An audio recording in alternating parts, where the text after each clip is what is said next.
this book belongs to me.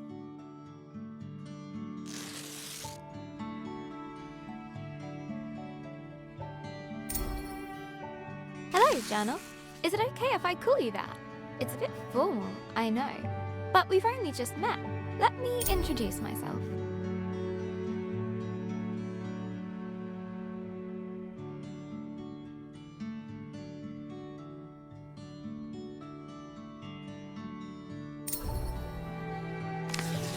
I'm Isabel Barbara Cook. Most people call me Izzy, not Dad. He calls me Titch. My little brother Ben calls me Isbo. I call him He Who Chews Curtains. He likes red for breakfast and blue for dinner. And then there's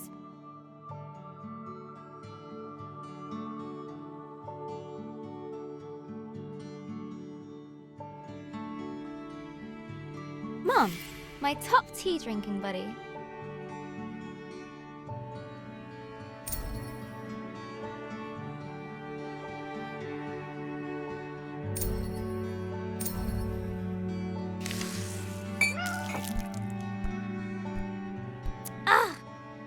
I go get my tea and this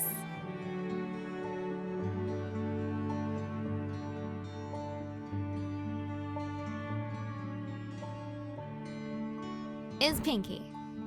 I think she's jealous of you, Journal.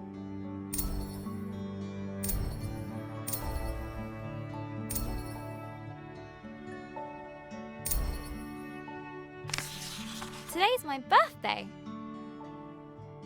Dad made his best cake. Mum and Gran started the singing. Ben gurgled along. I blew out the candles. And made a wish.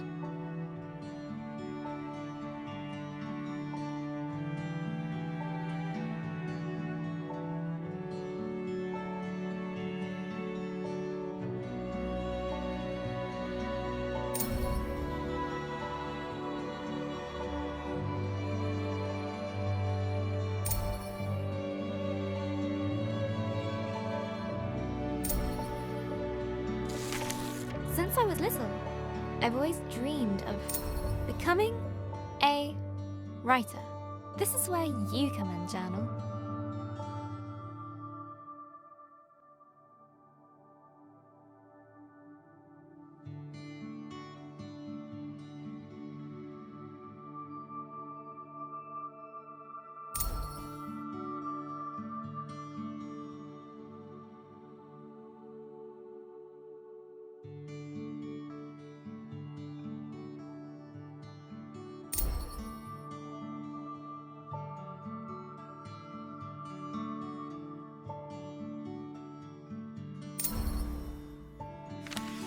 Gran always says,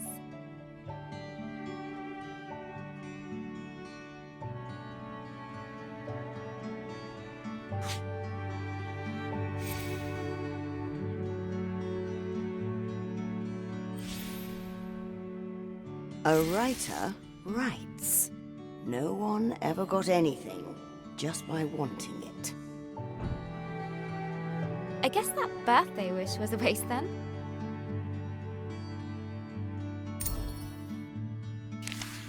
Gran said writing is about exploring your thoughts.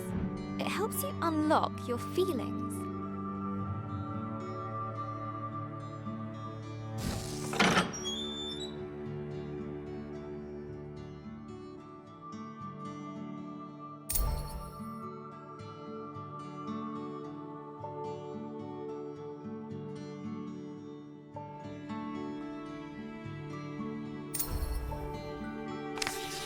I'd like to write something that will make Gran smile. She always talks about little acorns growing into big trees. Is that to make me feel better about my height?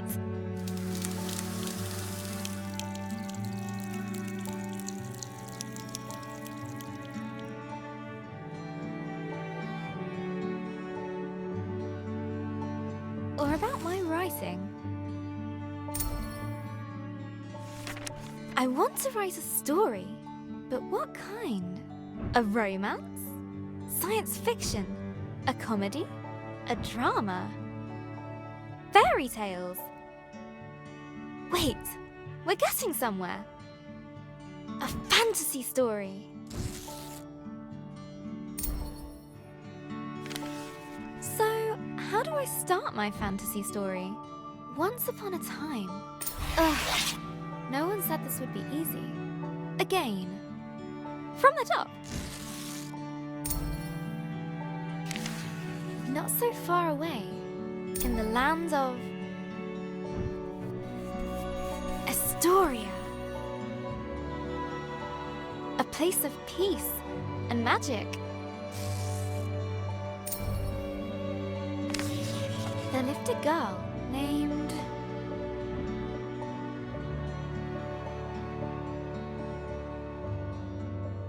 Grace. Everyone knew her by the bright color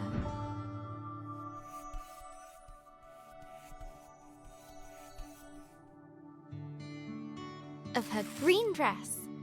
She was ready to begin her adventure. In fact, she'd been preparing for it her whole life, for she was the only apprentice of the village guardian, Elder Ava.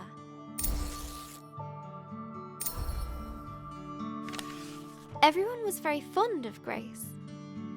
Her heart was full of curiosity and compassion. The villagers agreed that no one was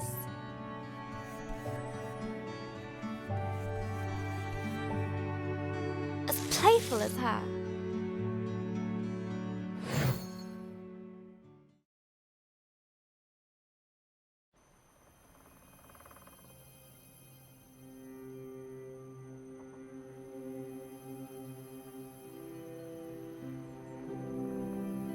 Not too far away, in the land of Astoria,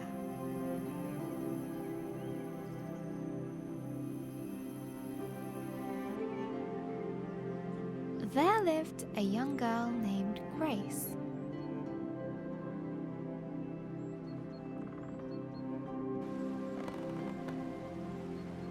She was playful and loved using her wit and imagination.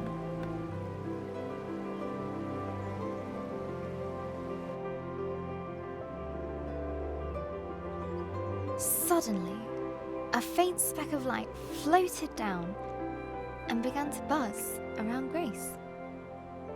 Hello, little firefly. Did you come for my birthday? Oh, Elder Ava's gonna be so happy. Let's head back to the village.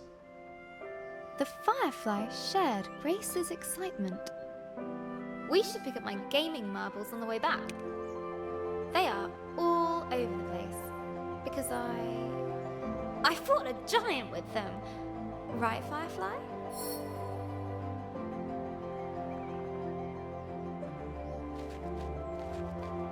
This marble fell from a passing star. This one was the glass eye of a sea sprite.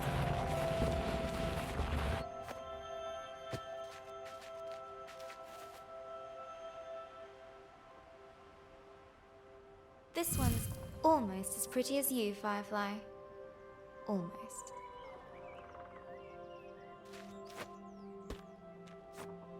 This last one's my champion! Took the giant out cold. Come on, Firefly! The village is just a bit further down. I love doing that. The bridge was an old, creaky affair. Careful, Grace. Careful. Grace imagined shark fins circling below. Phew! We made it, Firefly. And down!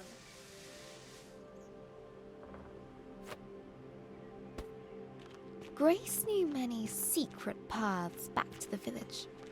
Like this one. She loved feeling the roots around her, as if the tree was giving her a gentle hug. Nearly there, firefly.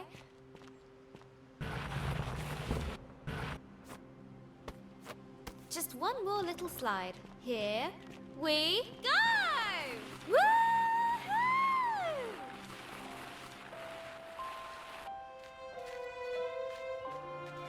The old cargo lift, barely used.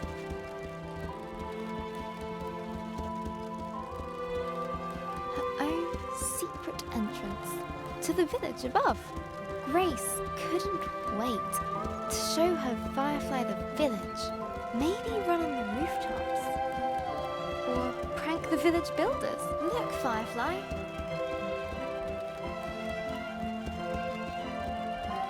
Home.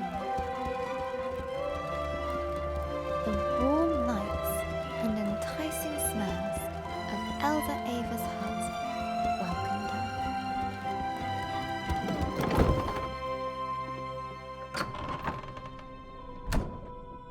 Elder Ava! Happy birthday, Grace. I've made a new friend. One of our sacred fireflies.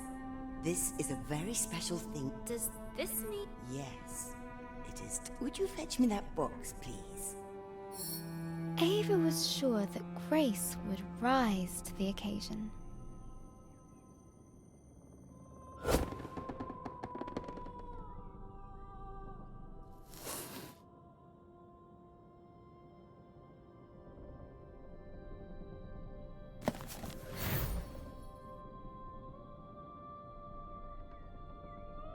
Go ahead.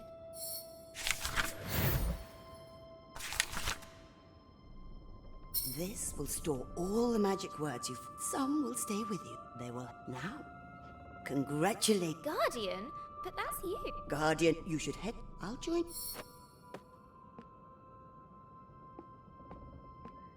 Oh, a little something of... Elder Ava reached inside her pocket and handed Grace a gift. Sapphire! Now, off you...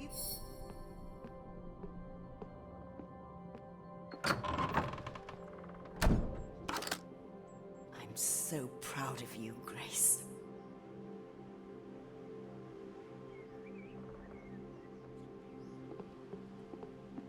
I can't wait to try out my magic book.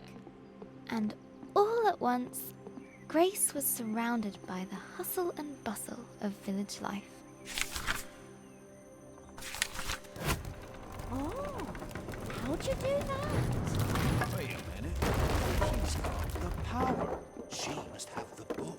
Why do we Grace have to be on loved cargo throwing duty stones all the time? over the rooftops, but not today. Today, the Firefly Shrine was waiting. Look, Grace has the book. She looked over her bustling treetop village. I heard you had a bit of leaf mould. This was all she knew. Yeah, Elder Bassus gave me a poultice. Did it work? Cleared it right And up. it was home. Looks better than ever. Smell that! That's the scent of paradise. I could always use more paradise. Take 10. But inside, she was still curious. Hey, Grace! Happy birthday! No, you can't have a magic book. Good to see you, Grace. But Grace has one. But that's different. She's special. But you say I'm special. Careful, careful. No need to rush.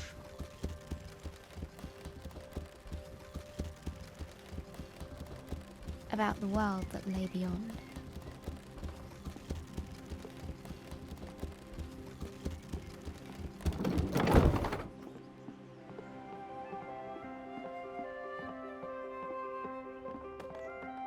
The bridge swayed in the warm breeze. Its slats creaked with a gentle familiarity as Grace crossed it.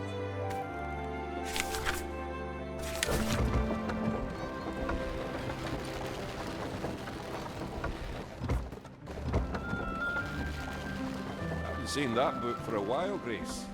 You off to see the fireflies? Let me get the gate.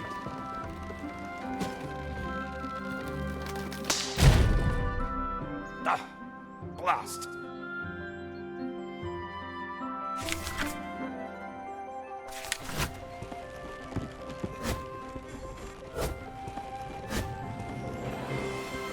just couldn't wait to see the fireflies. Soon they'd bless her as new village guardian. What's being guardian going to be like, Firefly? I hope it's adventurous.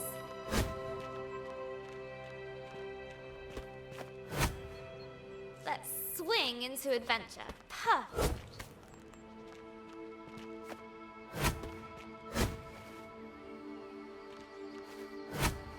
Grace crawled through the dank, dark tunnel.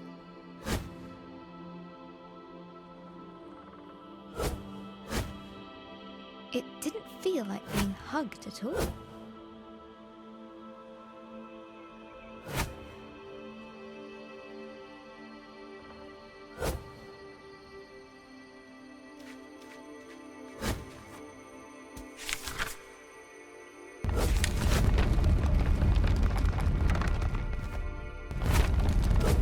The rocky cliff face posed no challenge to her now.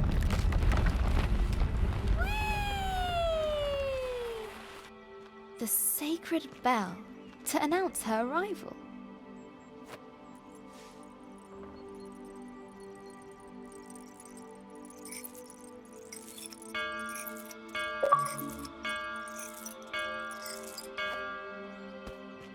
At last, the tree was in sight, home to the fireflies, whose ancient energy kept the village safe from harm.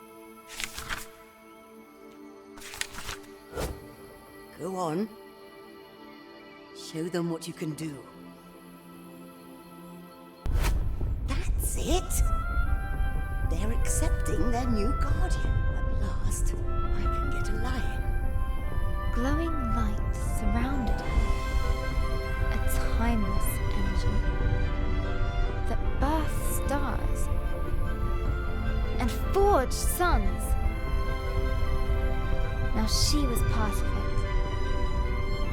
forever. And so Grace became the new Firefly Guardian, but her biggest adventure was yet to come.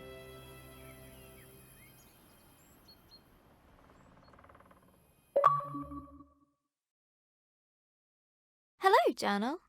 This time of the year, it gets dark so early. Like the day is just an accident. And the night is how the world really works. Stars and fireflies glowing in the dark. I've never actually seen a firefly. Do you think that matters, Journal? Glowing things are cool, especially in nature.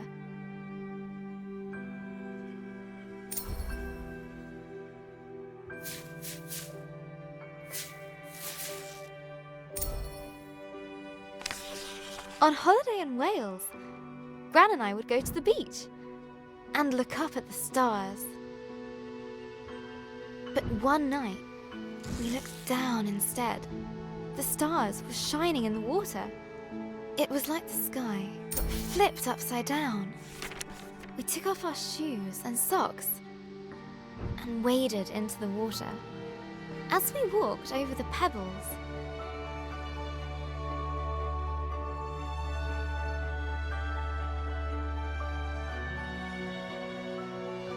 they glowed beneath our toes.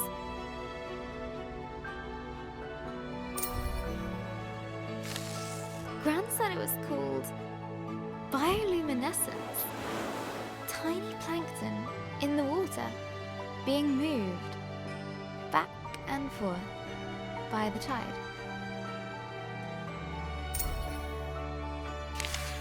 I knew it was just little creatures, but it felt like magic.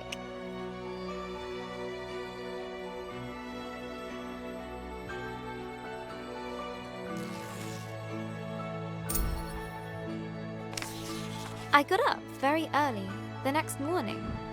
I sneaked into the kitchen, got a jam jar, and went down to the shore to where I'd seen the plankton.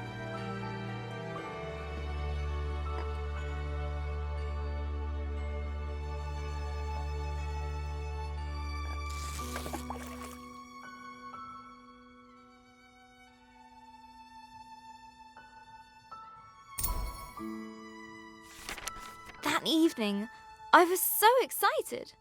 I carefully put the jar on my bedside table and waited for the night. But it didn't glow. I was devastated. I showed Gran the jar. She laughed. Gran always says,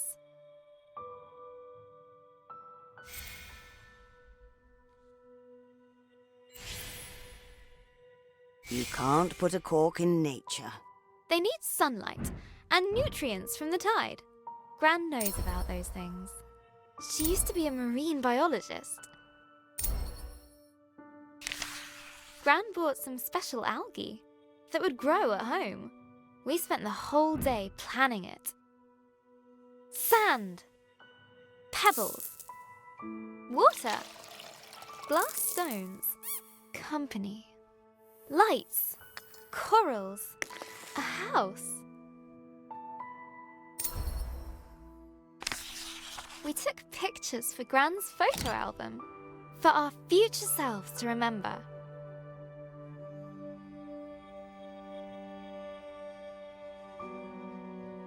How the tank took ages to fill. How we took turns stirring the algae in.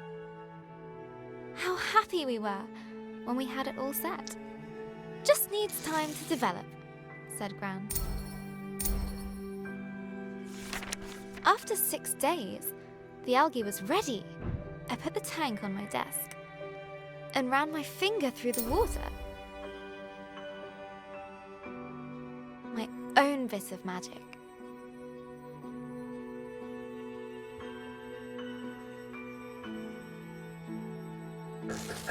Izzy? That was Mum. She just got a call. She has to leave now. It sounded really bad. I have a weird feeling in my stomach.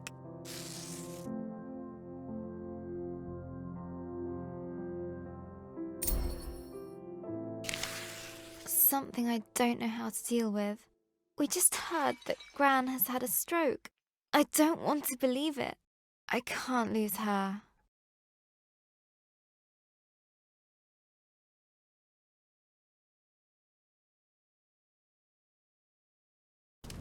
Grace woke from a hazy, distant dream.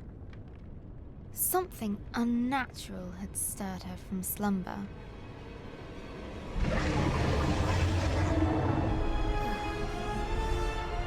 What's that noise?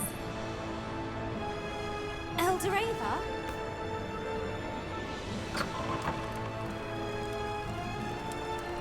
Grace! What creature could have caused this? And suddenly, Grace was surrounded by smoke and cinders.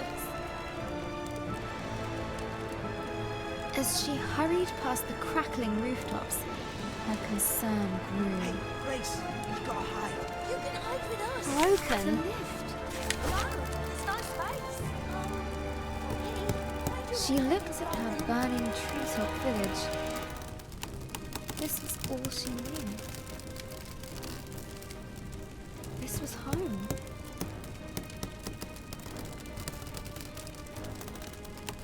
She needed to get to the fireflies.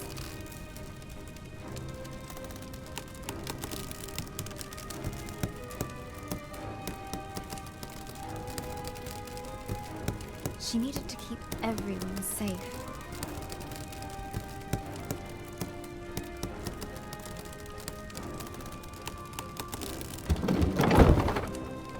Please, Grace, help me out. I'm trapped under this thing. Oh, thank you, thank you. Never thought I'd be so glad to see my feet again. No, no, no. I need to get to the firefly tree. The bridge was beyond repair.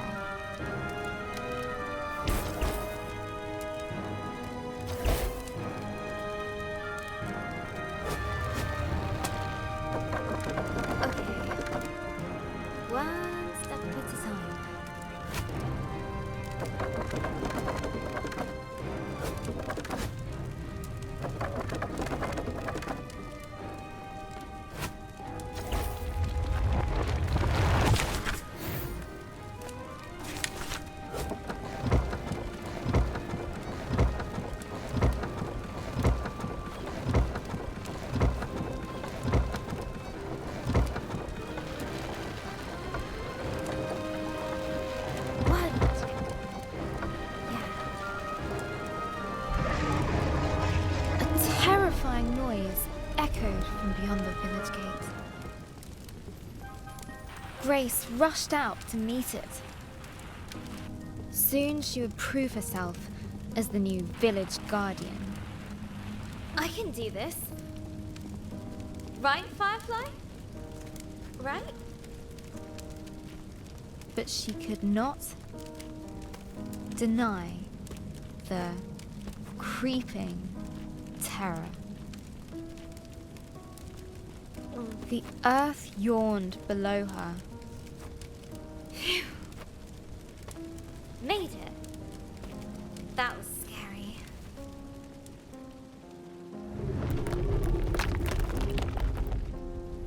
This tree did not comfort her.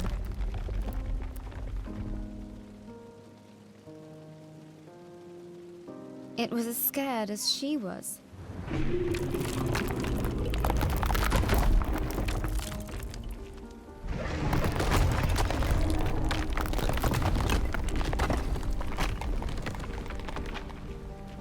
With nobody around to extinguish them, fires burned out of control.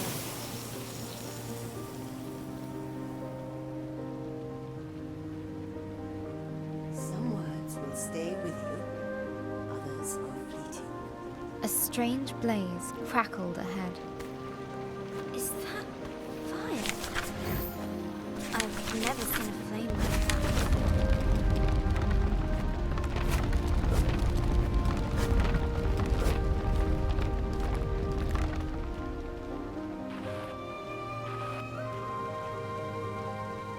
The sacred bell lay silent on the ground.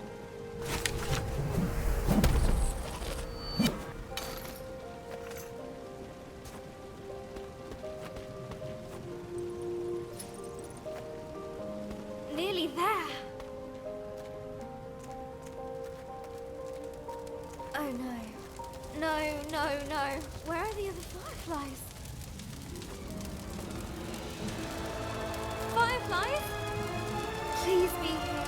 Please be here. Soon, the dreadful realization dawned on Grace. The fireflies were gone.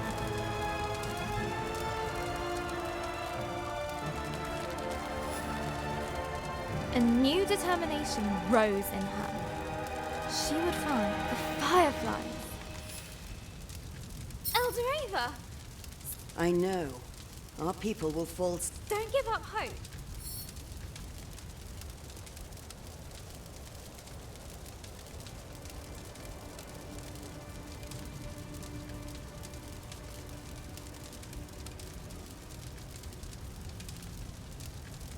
I'll make everyone better. Go, and may the love of this village guide you. Grace took a deep breath. She knew what she had to do. She was the guardian.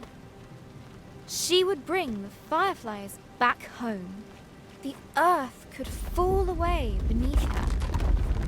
But she would not be stopped. This was further than she'd ever been before. And yet it was exhilarating, wondrous, and terrifying. Fear was at her side, and hope in her heart. But things were about to get worse. Much is much worse. Dragon. It's big. But Grace would not slow down. Not for crumbling paths.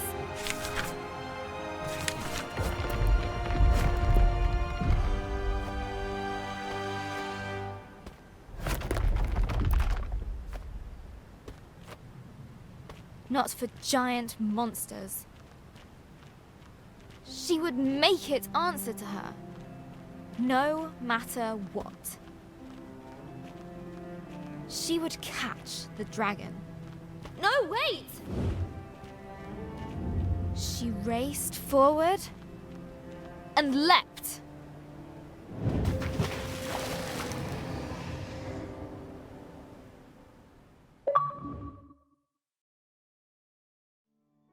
Hello, Journal. We went to see Gran today, in the hospital. It looked like... big grey fortress.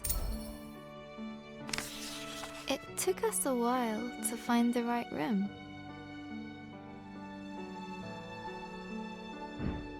Dad let me open the door.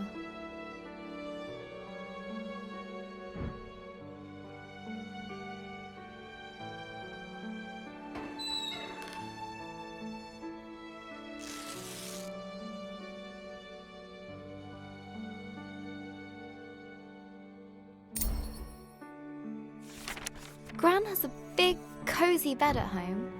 Nothing like the hospital one she was in. Lying in there, she looked so small. I don't remember her being that small.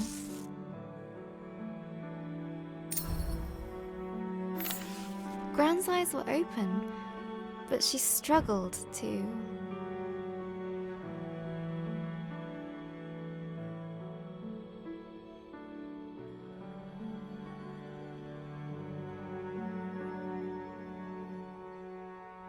find the right words. She just couldn't.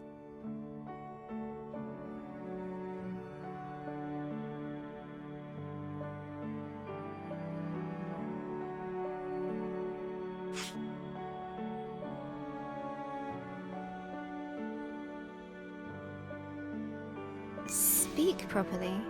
The doctor said it was called dysphasia.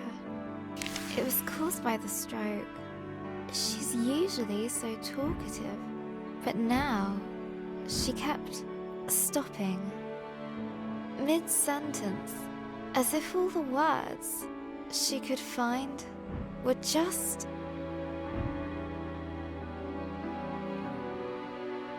out of reach. I could see it really frustrating her. And then Gran started coughing. They put an oxygen mask on her. I told her she looked like Darth Gran.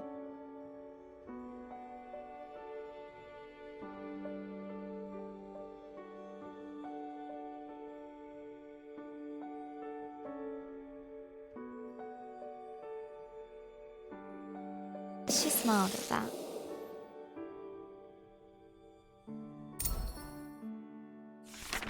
That reminds me of Gran telling me how she took Mum to the cinema. A long time ago, when Mum was my age. A Gran story! Gran and Mum went to see my favourite movie. Mum fell asleep, but Gran fell in love with it. When I was little, Gran would show it to me.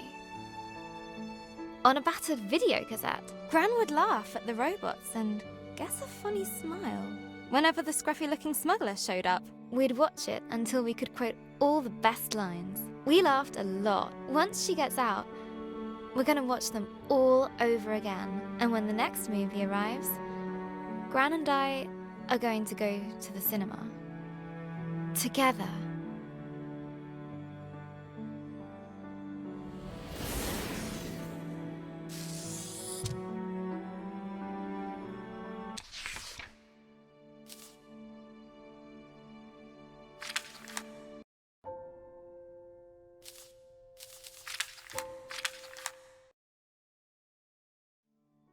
That reminds me of Gran telling me how she took Mum to the cinema.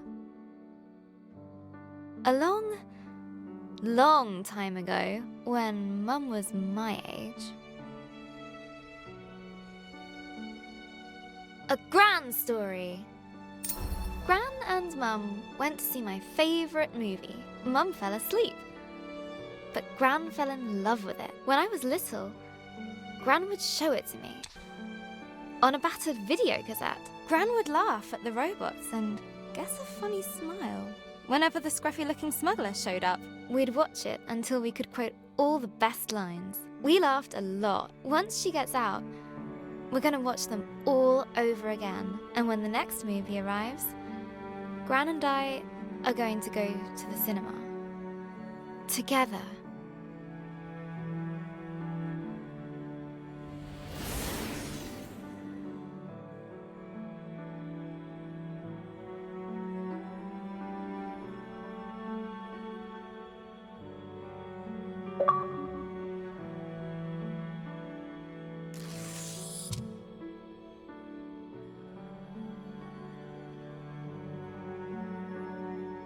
soon, Gran and I will be playing games again.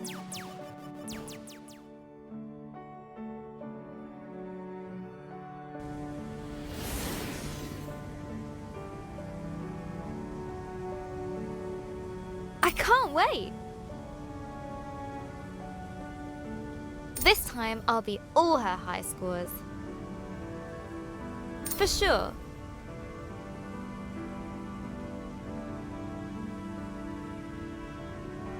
Gran's a tough cookie. In video games and everywhere else. I heard Mum crying in her room.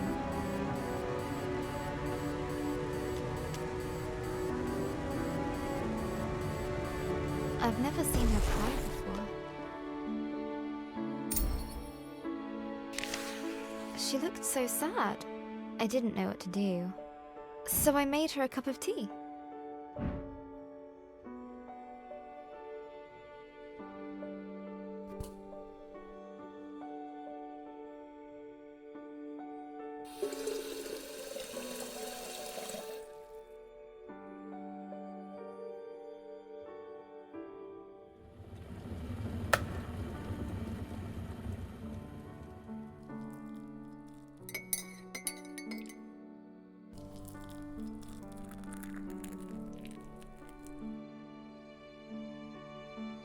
Just like Gran's, she said.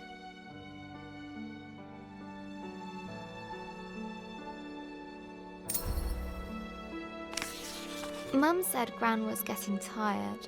I said she's getting better.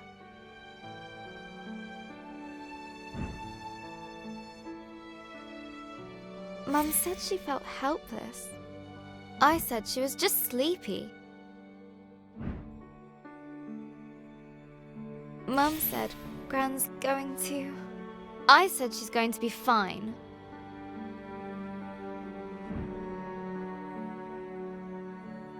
Everything is going to be fine. All you need is a leap of faith. Will Gran still be Gran after this? But she looked so ill. Gran is going to get better, right? Mum was so worried. What if... Got to keep positive. Mum needs me to. I'll show Gran my story. Mum as well. They'll enjoy reading it. I hope it helps. What else can I do? I just need to finish my story. So, where were we? After the dragon attacked the village, Grace set out to find the fireflies, leaving Elder Ava and her village behind. Her journey took her to... a vast desert with a guardian who guards it because it is sacred.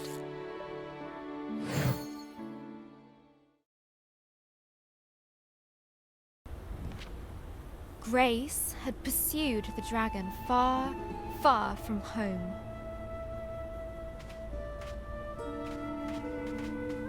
The desert spread out before her. Dunes rising and falling like a sea of gold. Timeless and bewildering. A glow in the sand. I'll get you safely home. Another firefly escaped from the dragon's grasp. Hey there, little one. You're safe. Where did this wind suddenly come from? There was something very unnatural about it.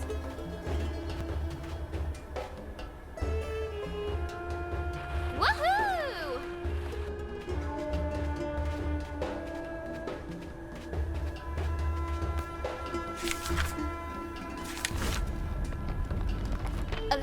won't stop me.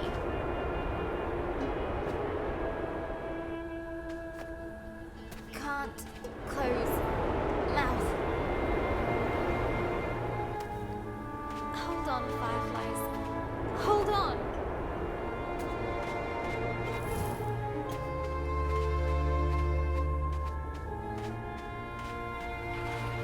Phew. It stopped. Someone's down there. Hey there. This place is sick. So you're causing... Go away. And stay out.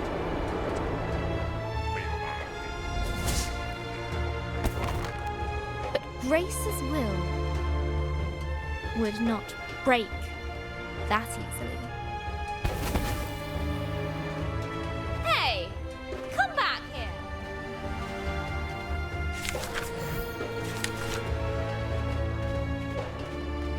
I really need your help. I said go.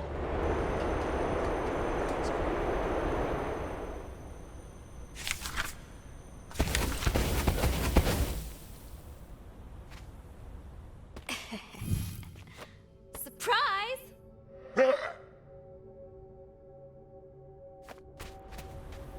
Really? Who does that big bag of wind think he is? Look, whoever you are, Go away. I can't. I have to find the... Go away.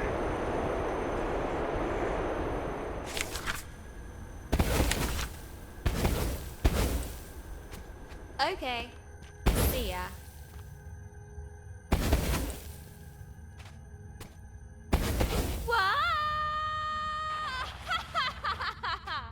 That sorted Mr. Grumpy Pants out. The yawning cave burrowed deep into the earth. Home to wondrous life. Easily scared.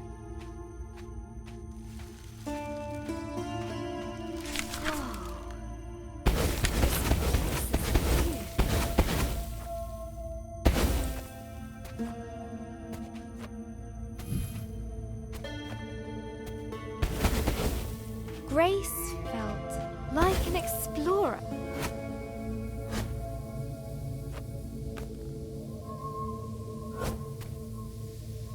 Uncovering the unknown, far below the rolling dunes.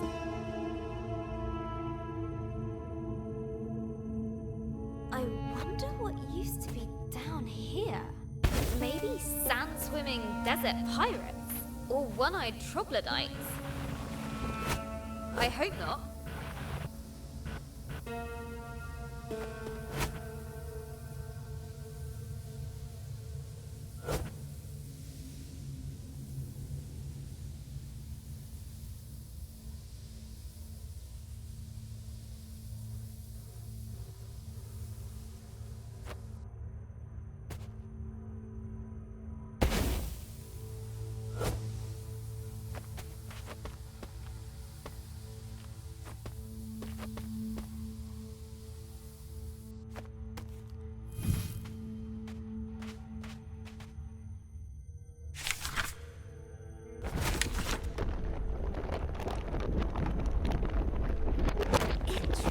Deep under the desert sands, Grace found a long forgotten chamber. The plant recoiled at the sound of her footsteps. What's this? Broken remains of greatness past.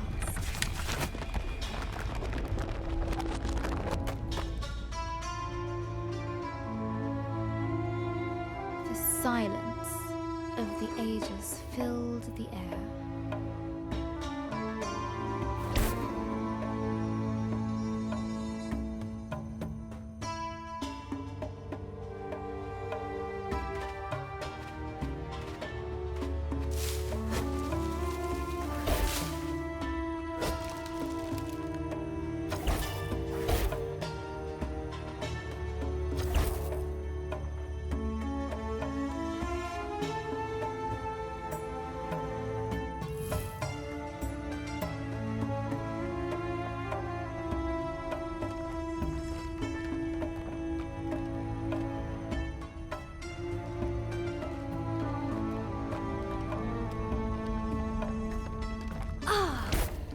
fresh air.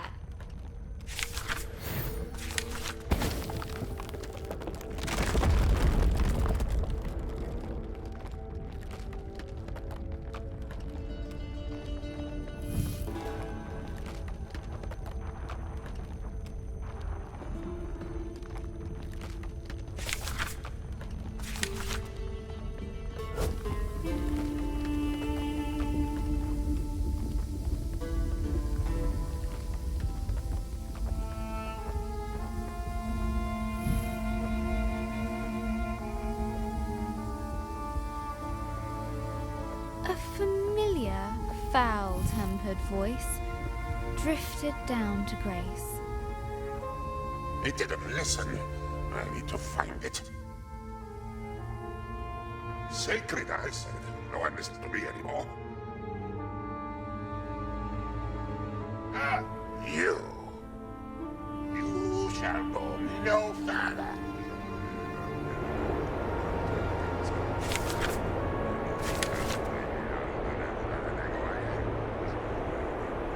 Oh, please shut up. Ha! Word magic. Grace had disarmed the djinn. His fury was great. Fortunately, his voice was very, very small. But the Desert Guardian would not let it rest.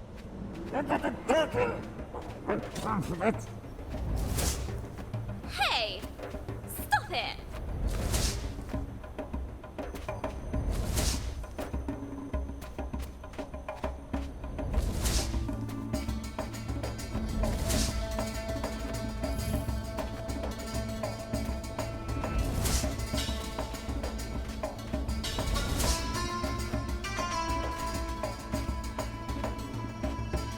I need to find the dragon. Don't you get that? I really don't have time for this.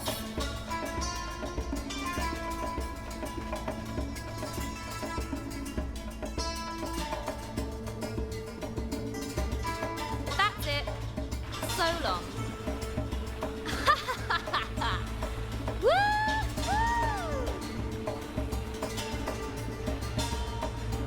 Well, we got rid of Sulky Boots again. Now, what's all this? As she looked around this lonely, desolate place, Grace wondered, why would anyone choose to live here?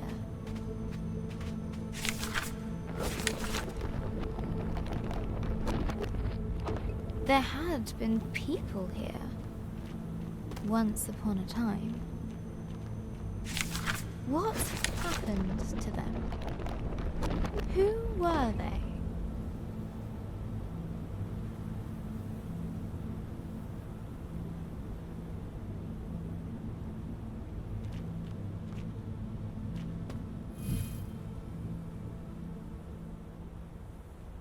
Maybe I'll find answers here. The dome was empty, but for a pool of water.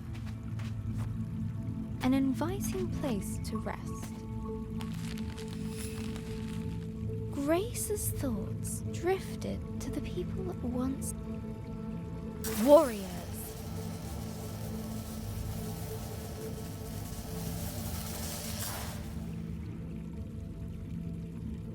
A distant roar roused Grace from her thoughts. I'll catch you yet, dragon.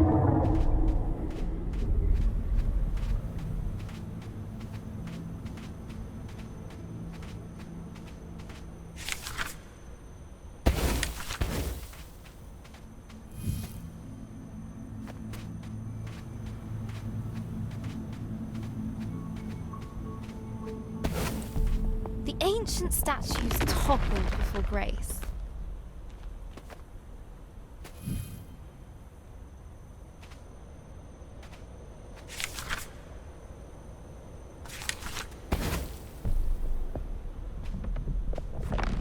Proud warriors, protectors of their land.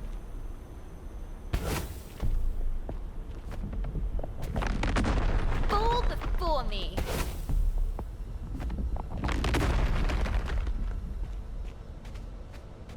But behind Grace, a grumpy mumbling could be heard. Ugh, him again. Let's move.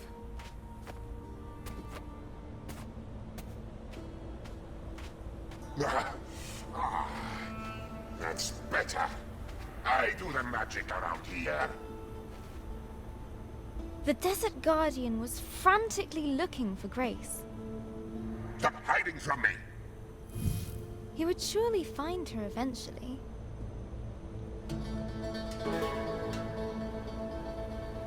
Wouldn't he? Easy.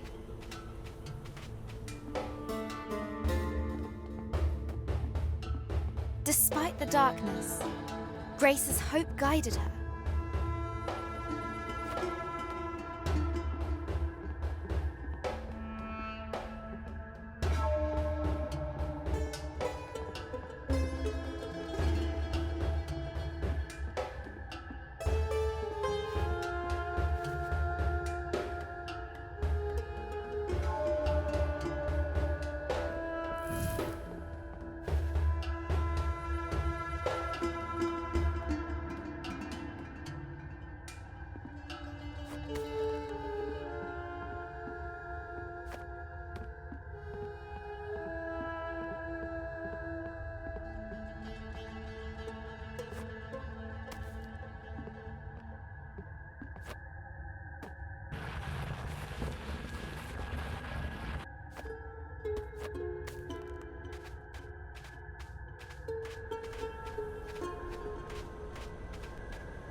It must leave.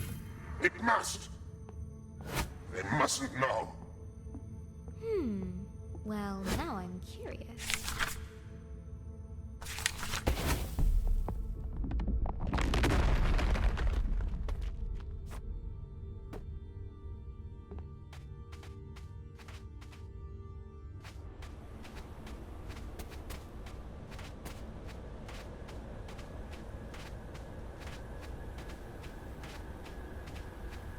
What is it with this guy?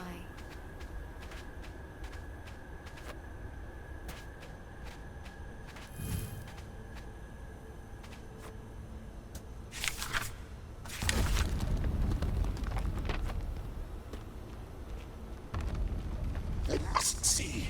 No, no, no, no. What has you so worked up, old windbag? The past. The past. It stays hidden. It must.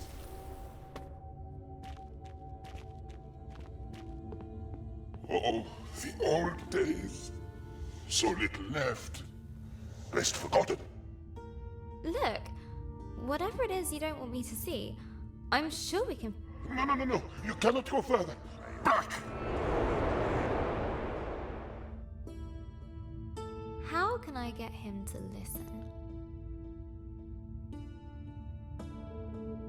Would she break the Jinn statue? Or repair it?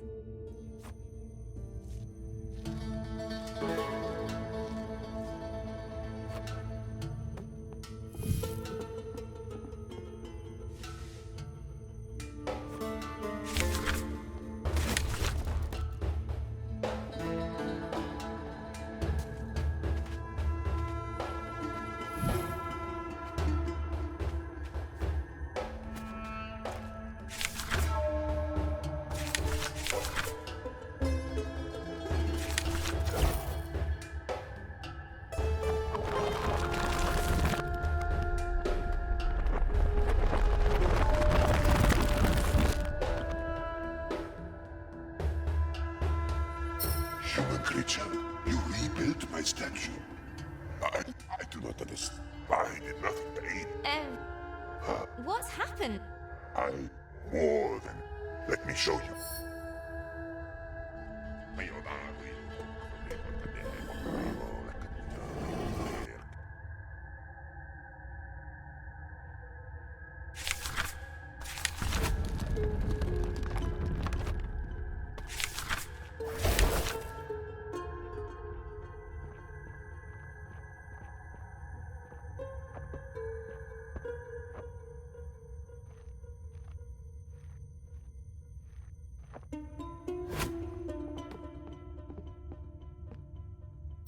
I was once, but I grew complete. They warned me that And what? nothing. I was wrong. My being him. That is, I don't need your thanks. it has come. What was that?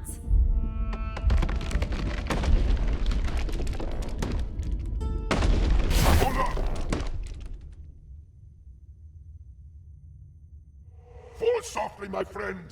Knowledge will be yours in time. Use it more wisely than I did.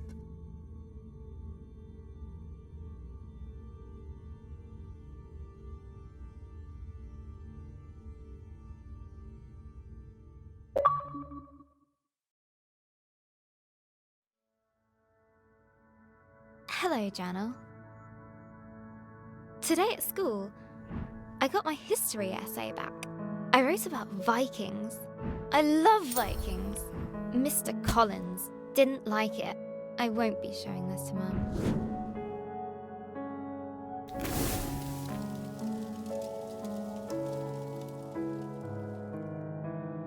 She has enough to worry about. Vikings are the best. They're tall and strong. They love conquering and fire. Vikings are basically all kinds of awesome. I could really use some awesome right now.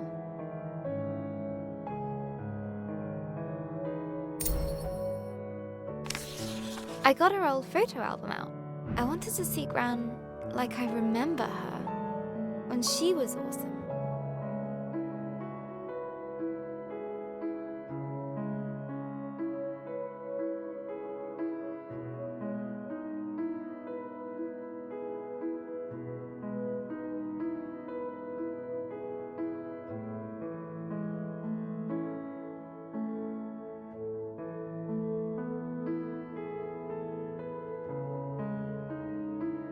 But every time I close my eyes, I see her in that horrible bed. We're visiting the hospital later today.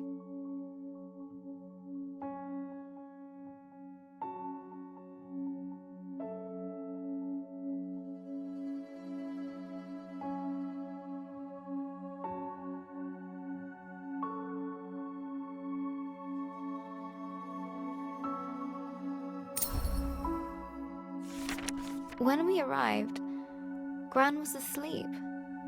Her skin looked so thin, almost see-through, like tissue paper. She was Gran-shaped, but empty. I mean, that's silly, right, Journal? It's just Gran, but somehow it isn't. It's not her!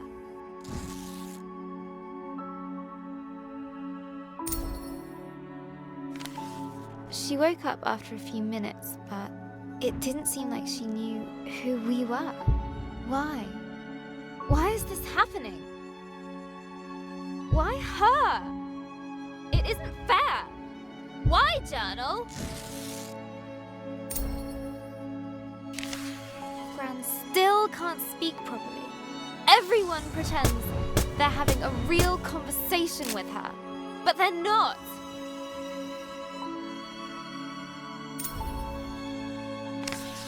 You're doing fine, Barbara, the doctor said to her. You just need some time. Hospitals should make you better.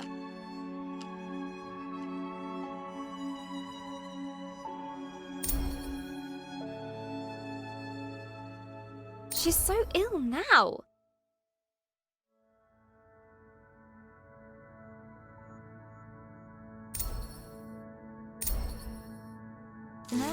dinner. Mum had ordered Gran soup and a jacket potato. But when Gran tried to eat by herself, she kept dropping her cutlery.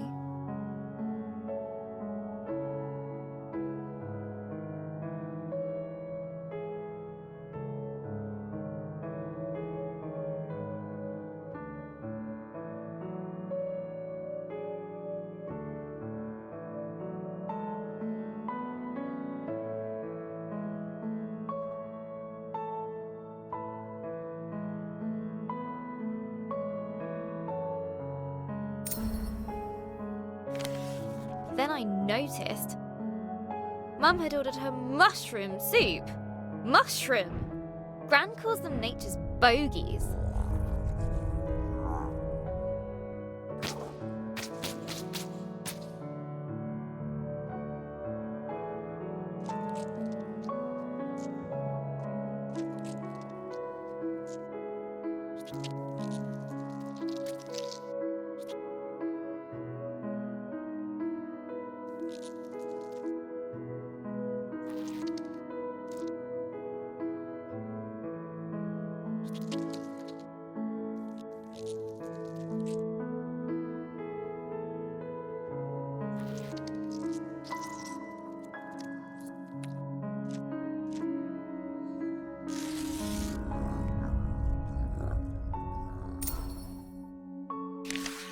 I reminded Mum about the mushrooms. She got that look. And banged the spoon against the bowl. There was lip pursing. But looking at Gran, I had to help her.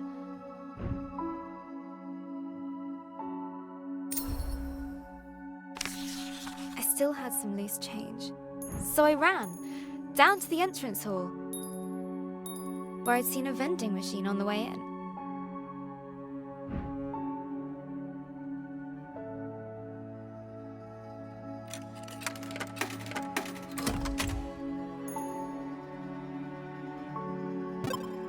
Egg sandwich! Hurrying back to 305, I couldn't help but grin. They didn't let me back in. Adult talk. Wait outside. So I waited on a bench until Mum came out the room. She said nothing. Just took me to the car. We didn't speak a single word. Not at the car park. Not during our drive home.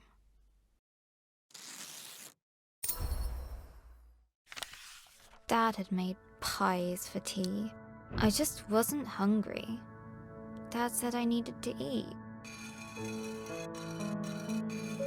I said if Gran wasn't going to eat, neither would I. He sent me to my room.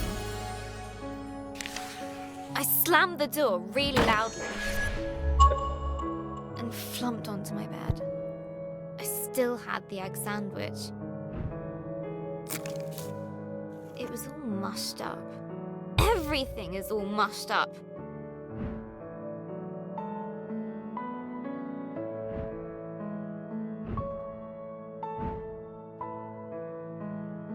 Dad is mean. Mum doesn't care. And pie is stupid. Maybe I should just try to write my story. Let's see. Last time, Grace was plunging down into the dark below, but the djinn spell slowed her fall. Down and down she went, tumbling, helpless. Then and there, Grace started to cry, but the darkness didn't care.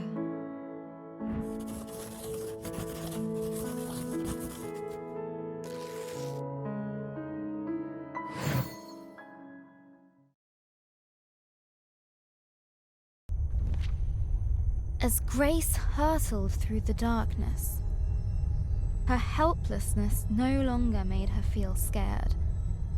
It made her feel frustrated, angry. She wanted answers.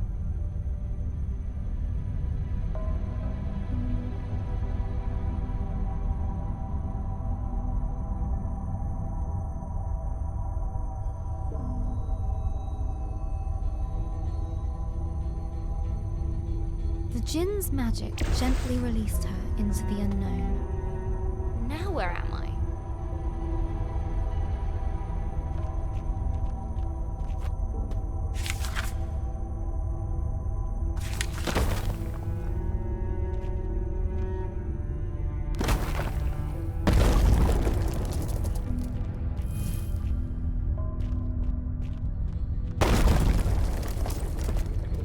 The ground was warm to the touch. At least just my luck. And what's that? Molten stone. She'd seen nothing like this in her forest home. I really miss fooling around with the village kids.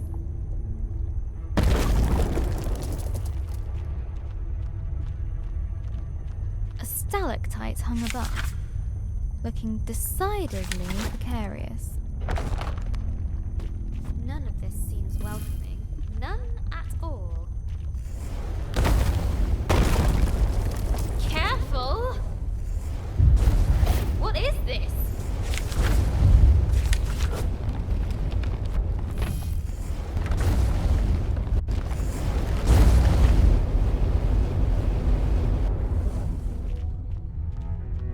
Something was unnerving about the pendulous nature I knew of it, the I knew ceiling. it, I knew it!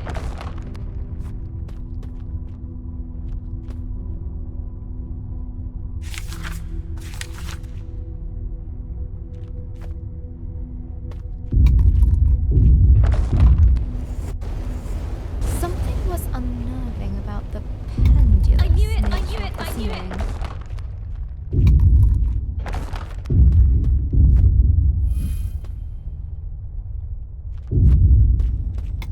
Ah! This is ridiculous! I need to find whatever is causing this and stop it, or I'll be smushed.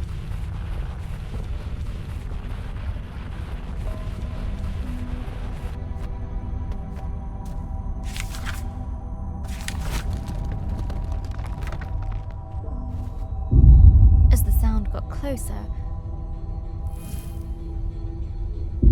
Grace realized she would soon face its maker.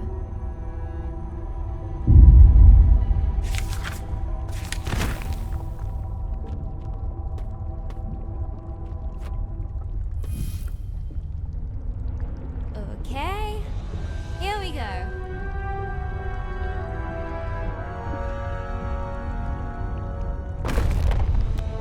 Fire and flame wrapped her form. Hey!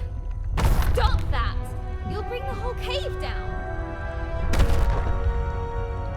But the giantess just kept on pounding. Yeah, just ignore me. It's not like I might die over here.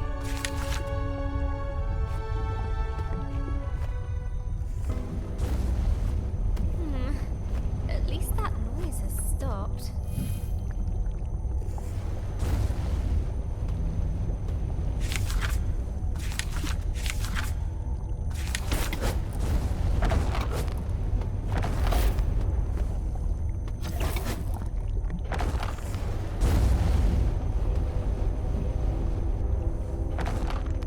The lava gently bubbled, as if to mock her lack of progress.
I don't care. I have to stop her. Inside Grace was a white, hot rage.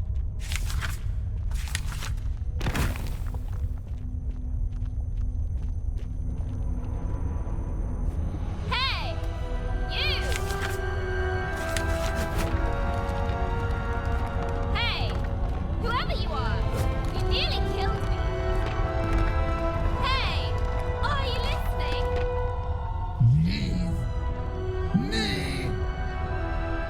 No.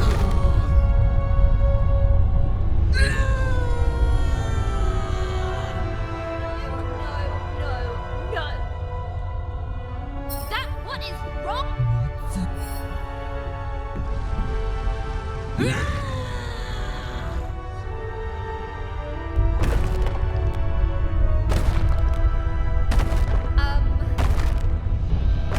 Might have overlooked this.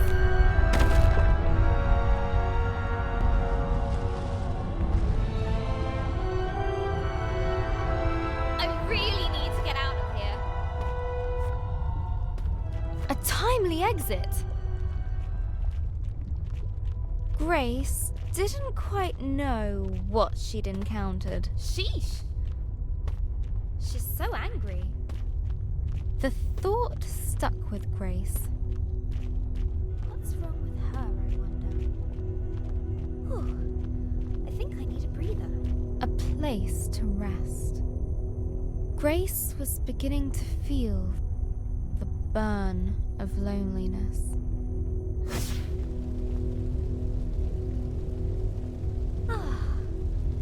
Better.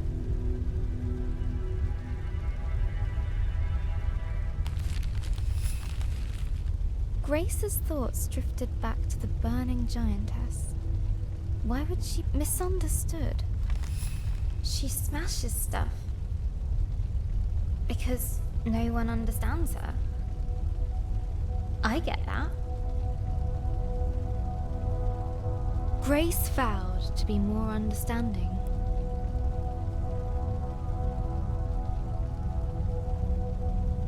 If they met again.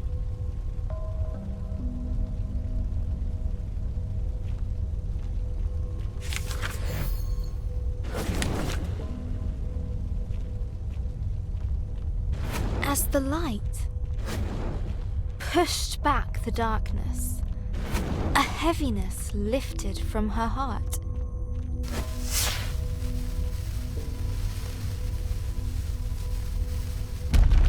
That was strangely satisfying.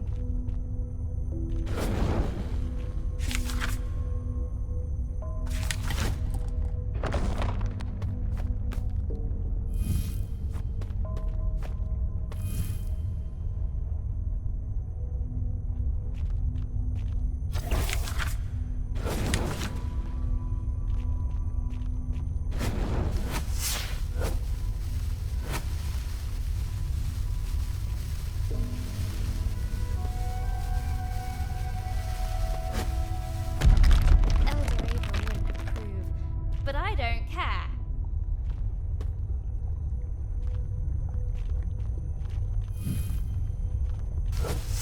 Yeah!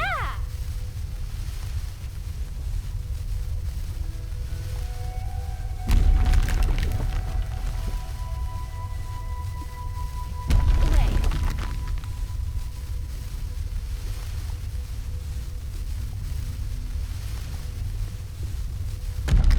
Oh no. Not again! Grace was adrift on the current. Without control, lost on the flow of lava.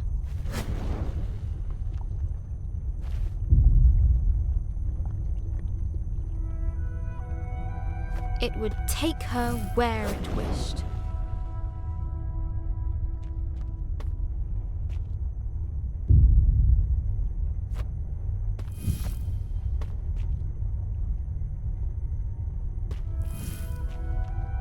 It's speeding up.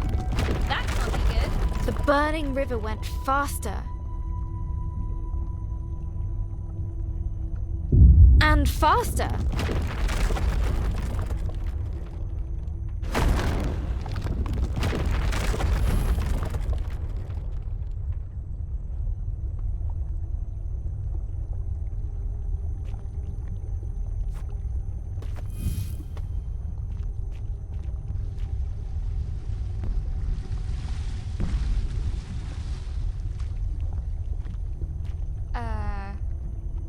Okay, Grace.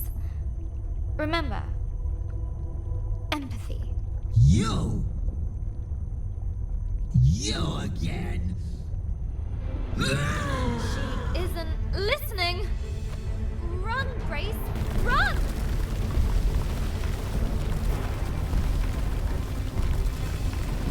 Thundering steps shook the earth.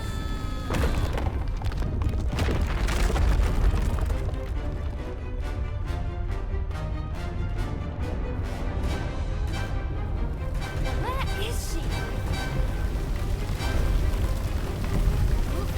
Right behind me.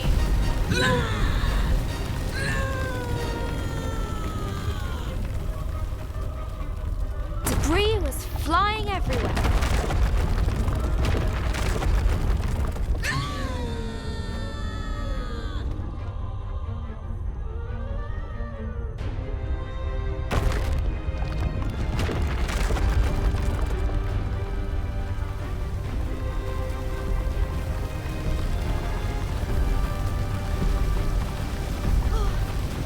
Sunlight! Freedom!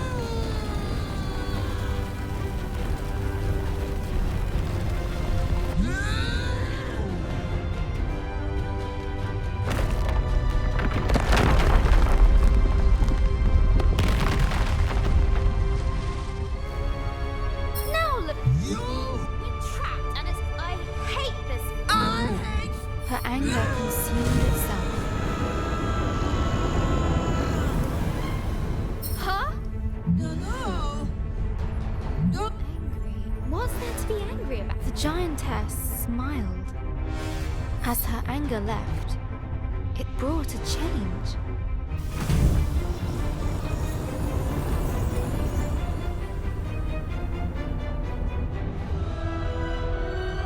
You did it again.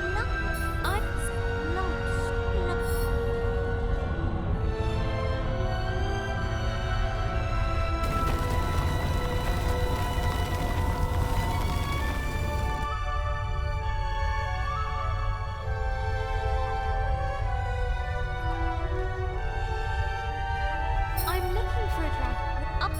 Just then, Grace noticed a boom shroom she hadn't seen before.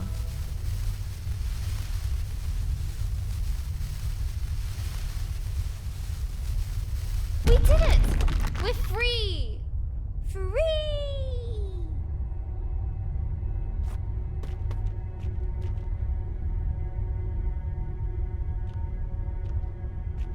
Lump! You coming? Lump likes Grace.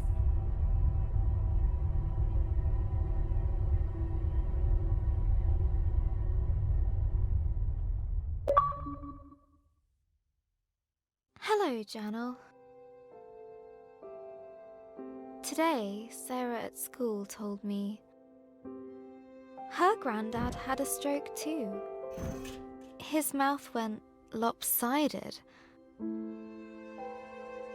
and he spoke a little funny. Now he mostly sits around, watching the telly.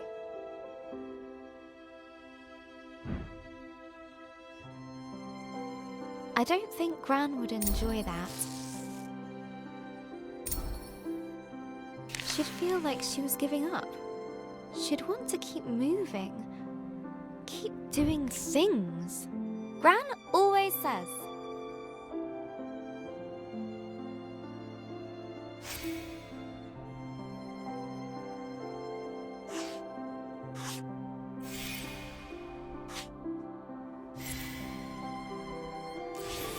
Give the world your kindness, and it will return it threefold.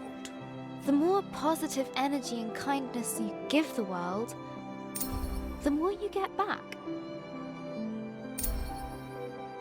When Mr. Parry's lawn got too high, Gran cut it for him. For the community centre meals, she baked cakes.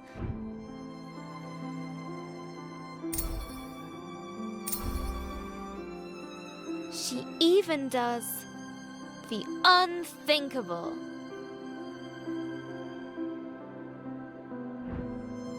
She changed Ben's smelly nappies. We could do with kindness right now. Someone better step up. Me!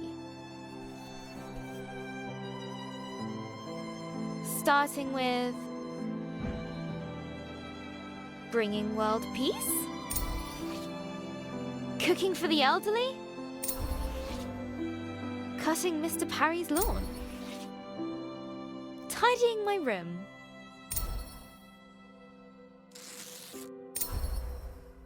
Bringing order to chaos? A mighty struggle needs a suitable tagline. It's tidying time.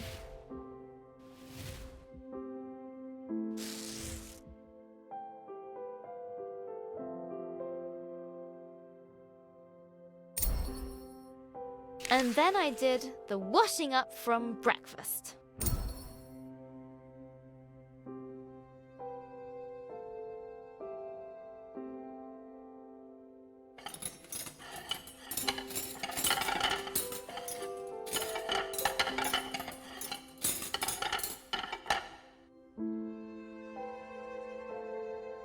Dad said,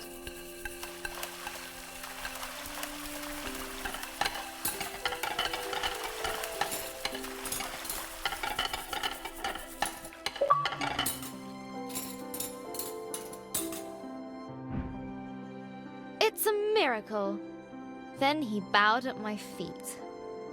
He's such a complete numpty head, but it made Mum laugh. And when we got to the hospital later, Gran was sitting in a chair and looking out the window. She was smiling. So all the things I've been doing have been working. I just have to do more. There was kale for tea, which is a kind of vegetable torture, but I told myself that if I could eat all of it, then Gran would be even better tomorrow.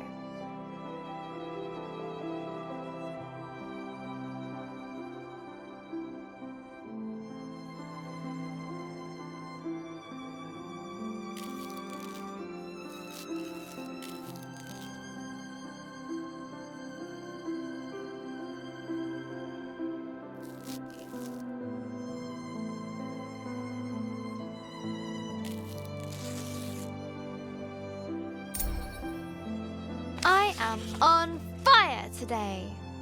I ran up the stairs 2 at a time, just to top things up. Pinky was very impressed and slept on my feet all night.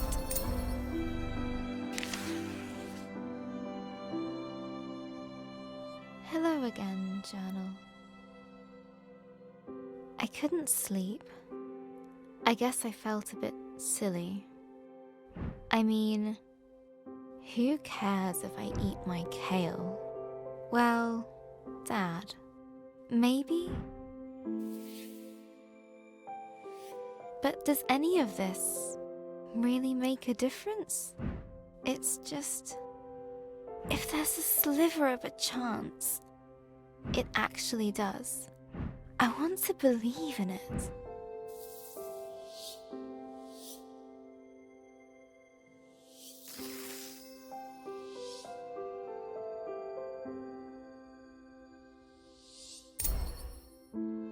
Sarah told me that when her granddad was sick, she used to pray. I don't exactly know how that works, but best to hedge my bets. Please, please, please, please, please, please, make Gran well.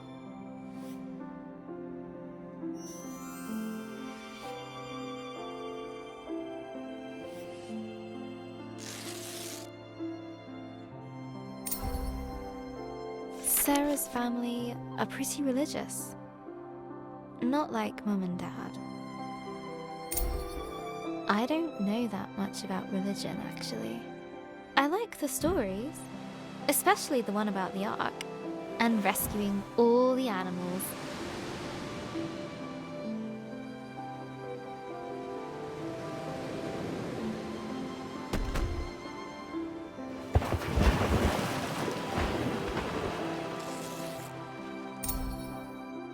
Gran was raised Catholic, but I never really heard her talk about God, apart from that time she dropped the yogurts in Tesco's. We took care of the mess before the staff noticed.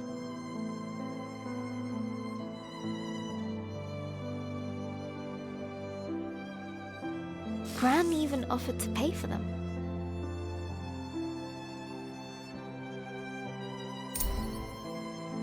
I asked her once. She said, if there is a God, they're in our actions. How we help and love one another. Seems right to me. So what should I do?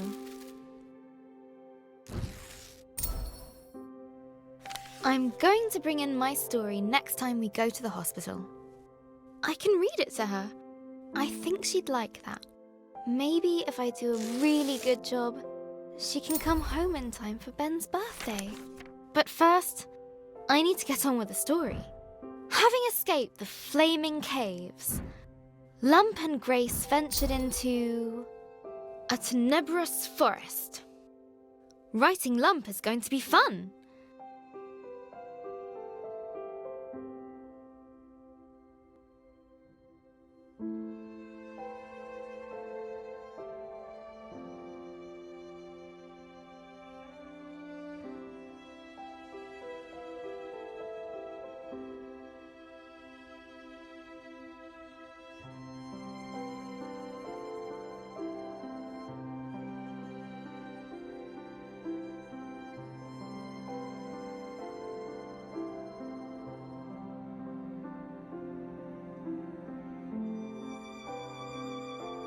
But if she's not so angry anymore, she might need another character flaw.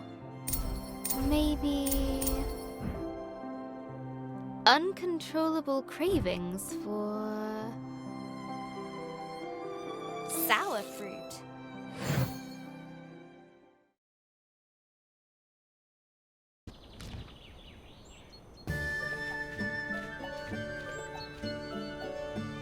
Gentle sunlight streamed across their faces. Sun! I missed you. Oh, Skyfire is warm. Like Lump.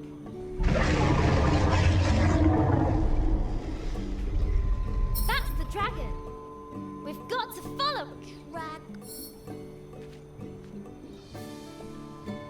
We need to follow it. Let's go, Lump. Lump no likes follow anything that goes rah!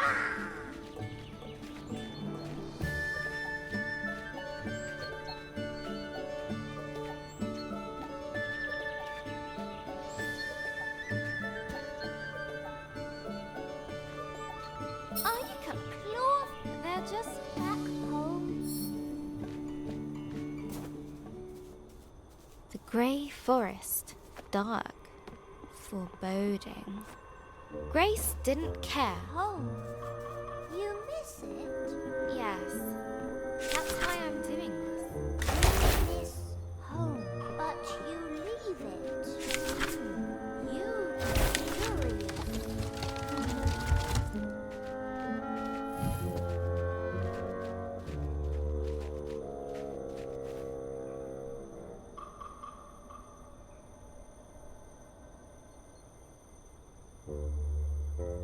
I had to.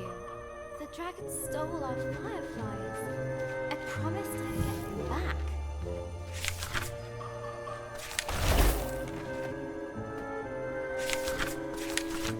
What is dragon? Like cave bear? Well, I guess like a lizard. Oh, lizard's cute. A really, really big lizard.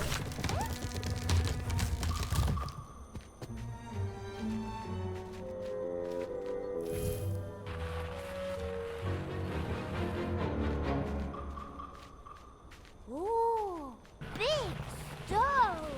Go, go, push it, push it. You could help, Lump. Lump small. Lump no use. You used to be a lot bigger. Lump what? Lump lumber. I'm glad to have you here, Lump, even though you are small. Whee! Lump glad to be with human. You are the bestest human. Yes, yes.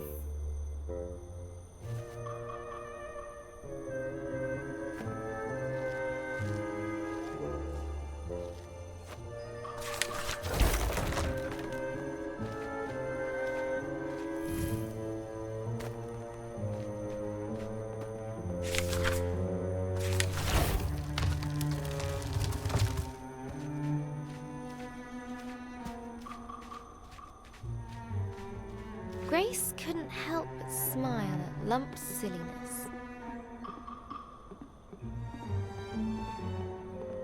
Her fiery friend was finding a place near and dear to her heart.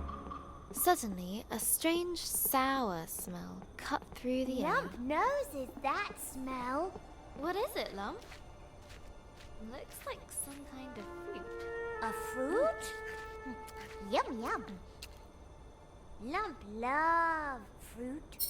You really like this, Lump? We need to go.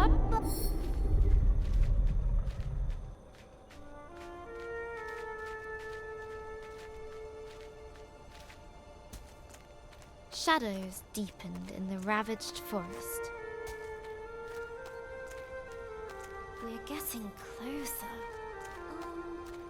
Do we want to be closer? Look, Lump! Dragonfire! It's here. Yes, yes. Dragon here. It's okay. Lump's okay. Okay. Lump trust Grace. Us chase dragon. Whee! That's the spirit, Lump. We're near. I can feel it. Yes!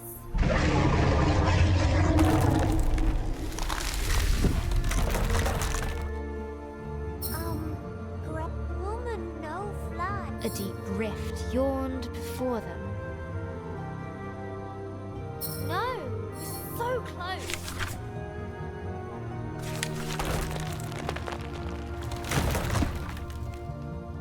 That wasn't meant to happen. But the fruit had an irresistible draw on Little Lump.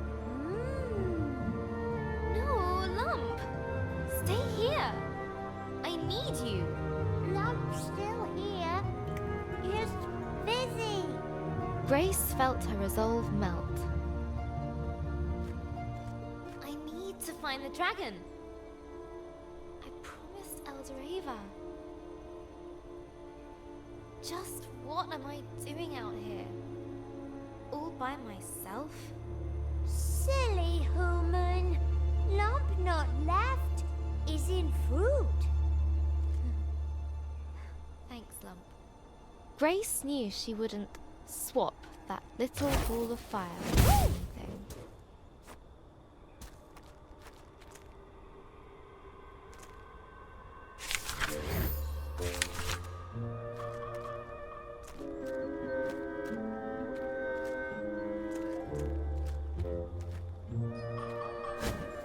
Wow! You're okay, Lump? What a rush!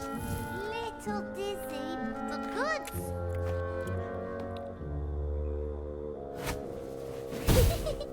Woo! That was amazing!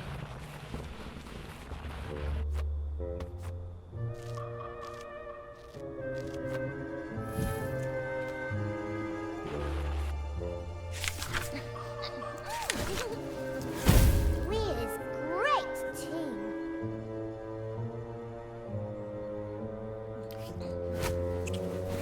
Starting to tickle.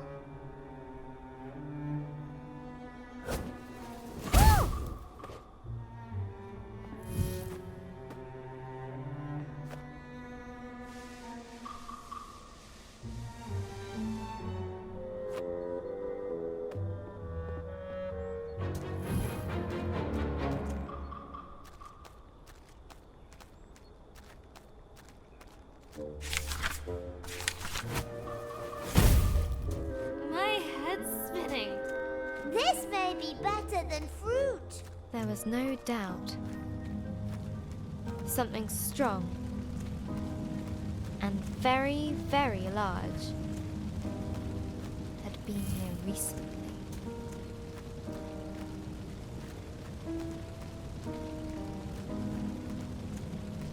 There it is! Dragonfly? Wow. Great! We've seen it! We go now? It goes! See? We go? Yes? Grace pursued the beast with little thought for her own safety. You won't get away from me again! I won't let you! Ah! No! Come back! Come back here! Oh, it's okay! It hurt you! What? Far above, the dragon circled and dove, falling fast. Run!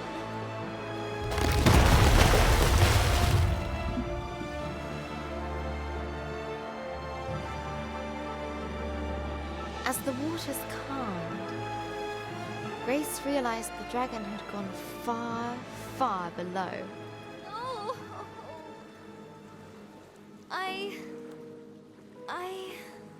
Her hope was shattered. I can't. It's okay, human. We find dragon again. Have another go, right? It's okay. Lump help. But how? Most of the pieces are gone. I can't even fix it. Look! You get on this, okay?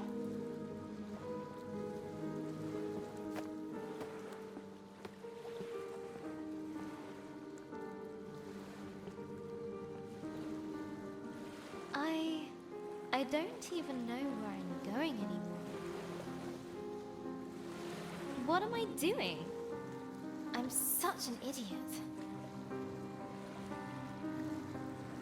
What did I think I was going to do if I caught it? You tried though, human. That's important.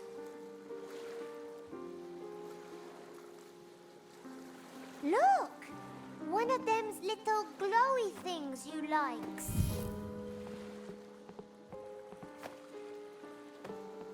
A thing! You likes things too, right? Huh? That's strange. Maybe there are some people around here after all.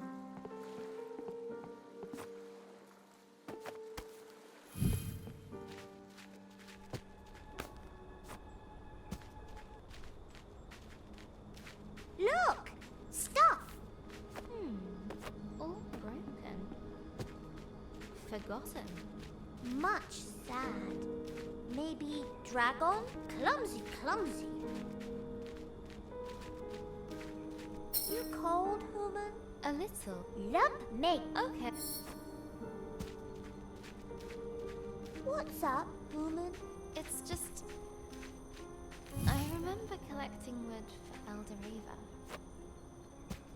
I hope she's still okay. This smells like the trees back home. But is it as good as fruits? Is it? Human, is it?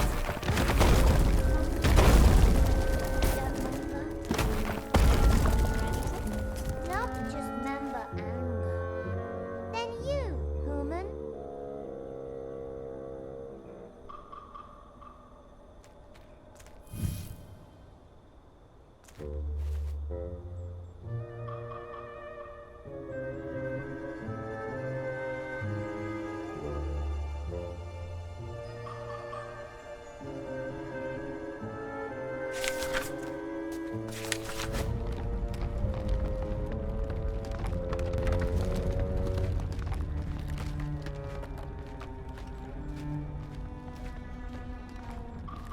Okay.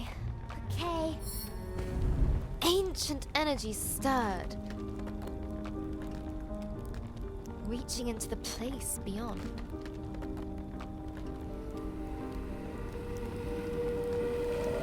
Already?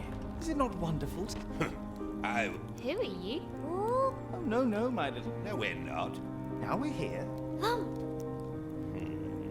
Should we? If help. Hello. So, The market of the things end up after a time. I thought. you said Yes. Then give.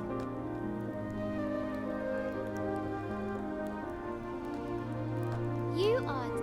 Now, some. The pendant gleamed with hopeful memories. I don't know if we should. A wise person once. Okay. A crack and a spark, and the pendant was gone in the flames. Go away.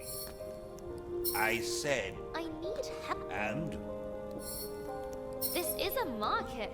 look, It isn't? Oh. I must. What?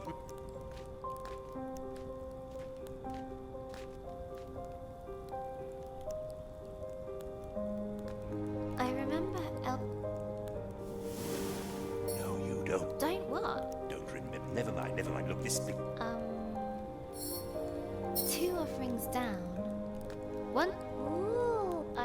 The love. A gesture, But it cannot. and we've. What about You have Sure. You would give your. Of course. lump. This is lump. Lump. Goodbye. As little lump jumped into the fire, the flames began to burn, larger and brighter.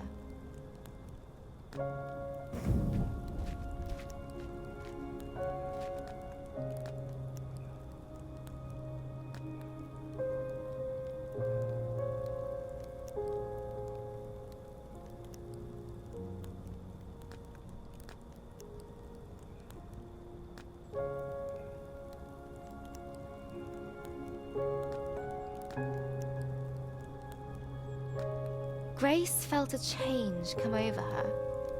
Slits opened in her neck. Gills. She could now breathe underwater. The wish has been granted. Time for us to go. Hope you like your gift. Thank you, Lon. I'll never forget what you did. I should go to the lake. Follow the dragon. I guess. The loss of Lump weighed heavily upon her.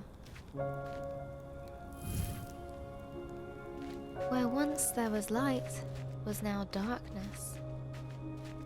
Where there was noise, only cold silence remained. But she could not let Lump's sacrifice be in vain. She needed to get to the lake and use her newfound powers to pursue the dragon. The lake looked murky, but she had to brave its depths.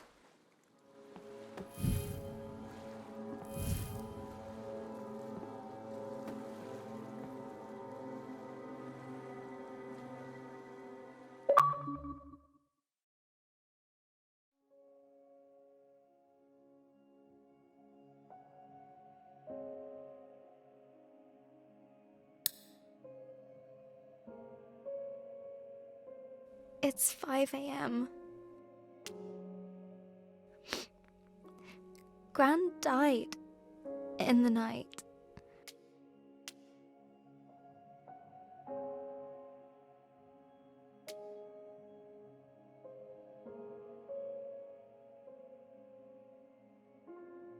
Mum got the call a few hours ago.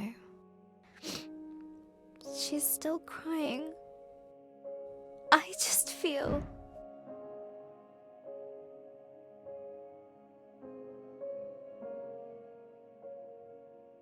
numb.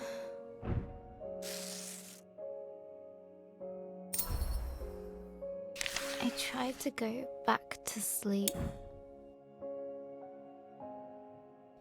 But as soon as I close my eyes, the thoughts keep circling back.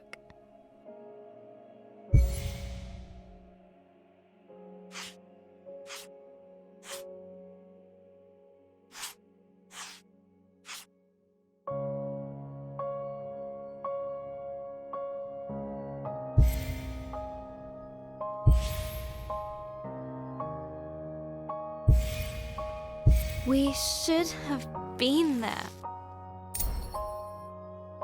We drove to the hospital first thing in the morning.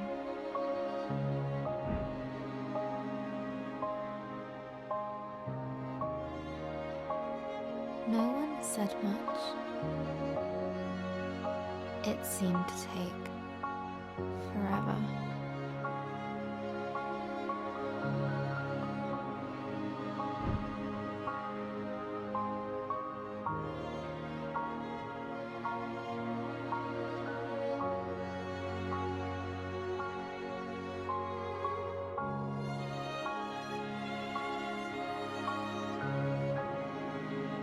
I've never seen a dead body before.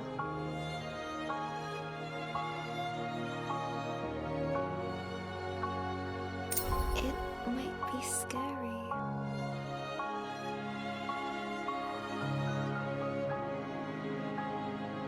But it's just Gran.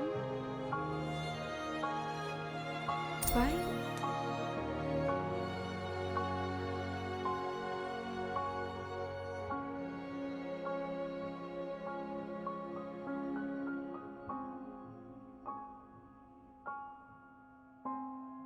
Maybe I should have stayed at home.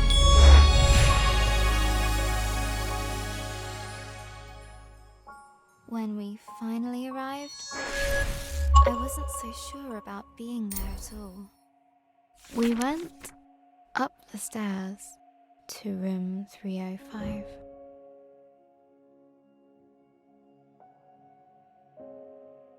Gran's room. Mum gently put her hand on my back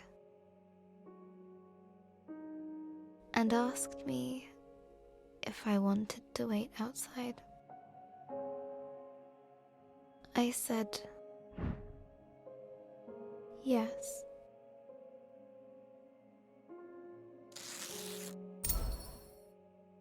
Hello again, journal. I'm sitting in the waiting room. Just rows of plastic benches in a sea of blue linoleum. And it smells like Ben's bottom cream. A little doodling should distract me from this dreary place.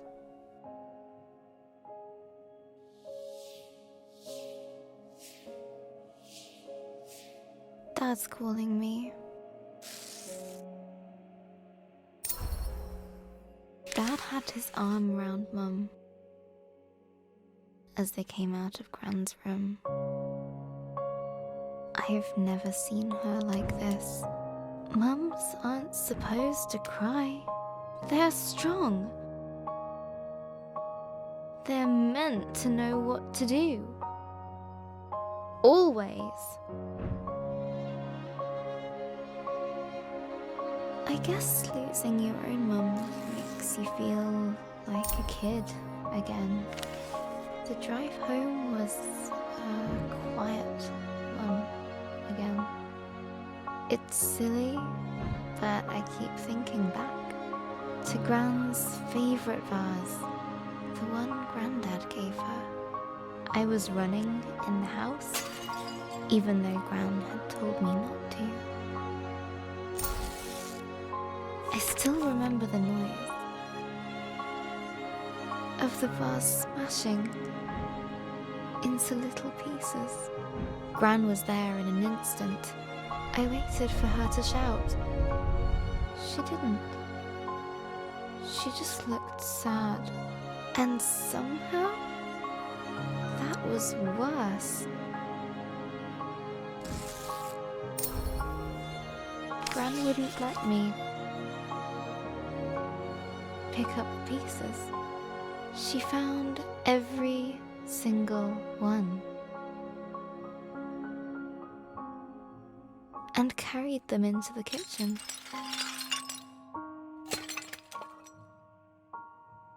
Later, I sneaked in.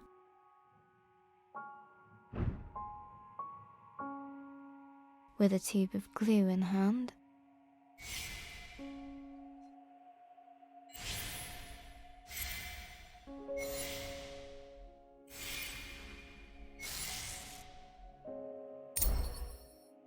It was a mess.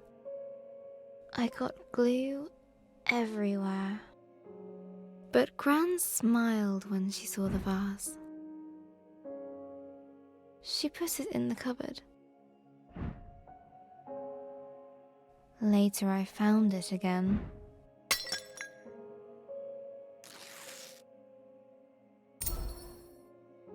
When I asked her why she'd binned the vase, she smiled again.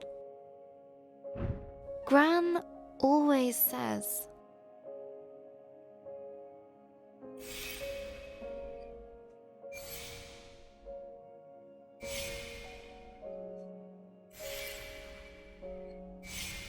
We can't hold on to things forever. Let them live in your memories. she said she preferred to keep the vase like she remembered it. Maybe I hurt Gran's heart. Weakened it.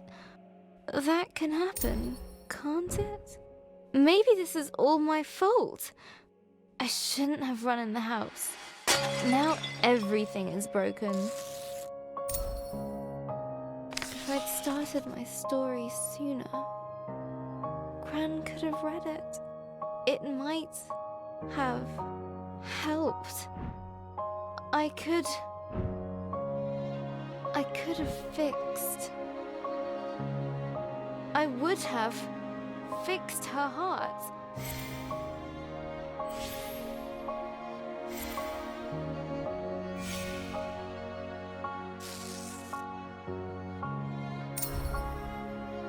Really, I don't even know how to fix my story. It's a mess. I left Grace to sink into cold, dark waters. She's completely alone. She left behind Lump, her only friend. Okay, focus, Izzy. How can I continue the story? How would she feel about this situation? Grace felt guilty. We're getting somewhere. Now, let's see.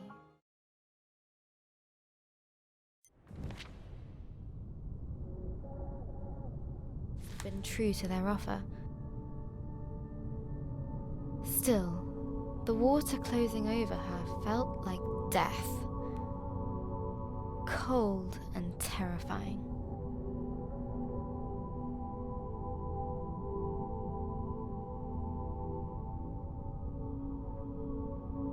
I can breathe. This feels so strange. Wish Lump could have been here. Ugh. I shouldn't have let her do that. But there was no time to dwell on her lost friend. Grace had a dragon to find. Which way did it go? This one. All right. Another branching tunnel. The walls were closing in. Down here, I guess. Far too narrow for winged beasts. Did I guess wrong? A dead end. I knew it! Wrong tunnel. How do I get up there?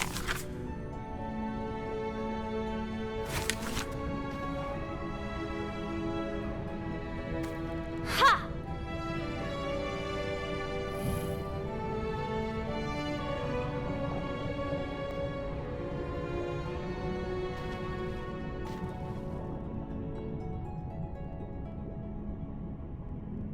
Is this the right way?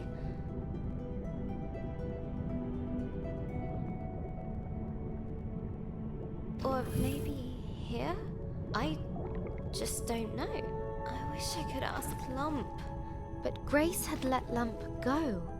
She needed to decide her own path, alone. The submerged tunnels flared outwards, a tangled mess of caverns and hollows.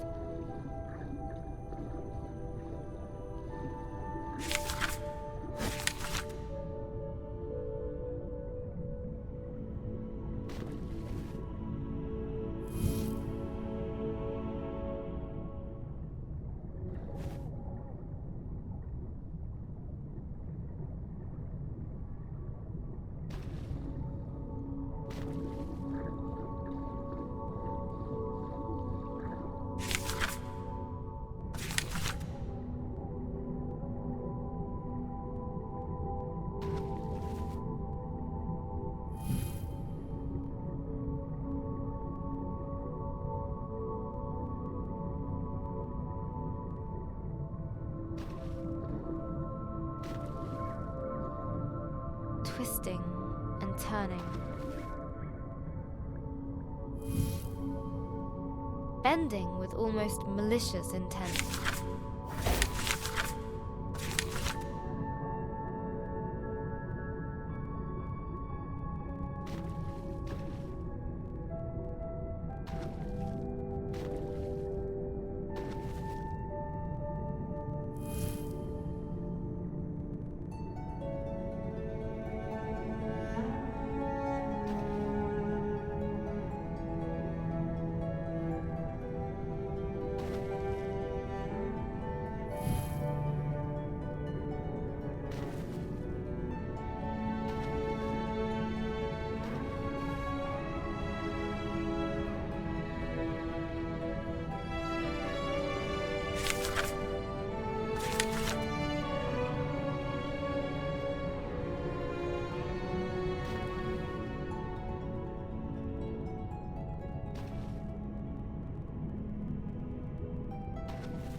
I need to get out of here.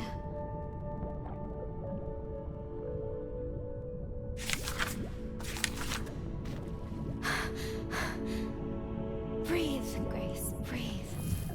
I've got to find the dragon. Get back the fireflies.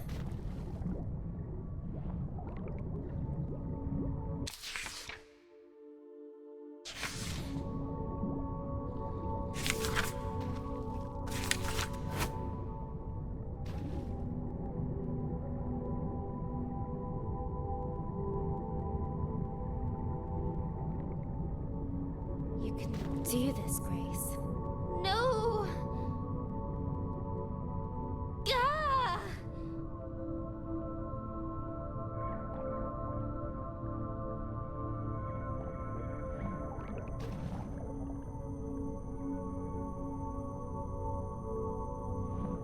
She found herself amidst a great coral bed, shimmering with color and life.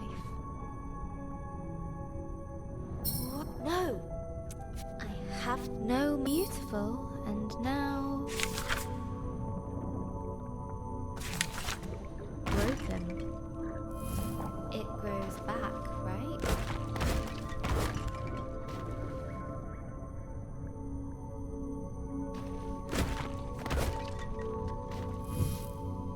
I have a dragon to find. I have to focus on that. No matter what. She spoke those words. But deep in her heart,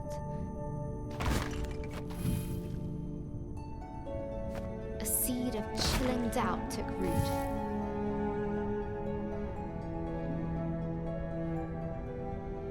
The color gave way to darkness, endless and all-consuming. It's cold here, robbed of sight. The pressure of the deep water on her chest. Her thoughts had only one way to go, inwards. What am I doing? I let Lump sacrifice herself for me. And for what? I don't even know where the dragon is, or where I am. I'm falling. I'm failing. Elder Ava. The village. Lump. All of them. Huh? What?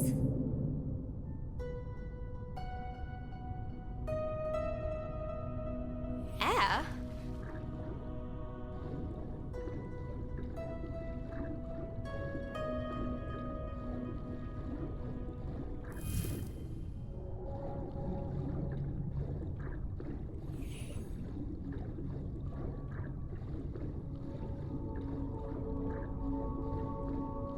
How? It doesn't matter. I need to find the dragon, no matter what.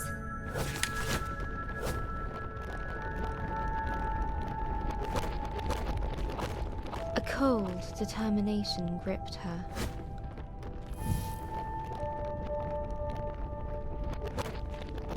Numbing all other thoughts. Press forward.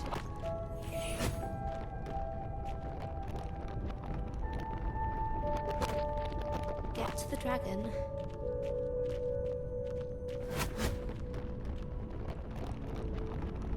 No matter what.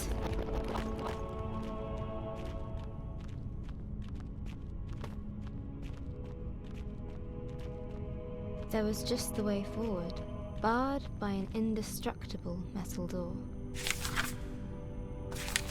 No! I need to find the dragon.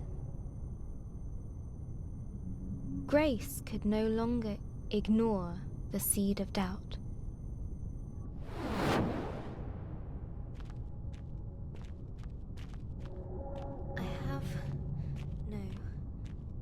I need to find it. The dragon. No matter what. No matter what. The Seekin seemed friendly. Hey, have you seen the dragon? Wait.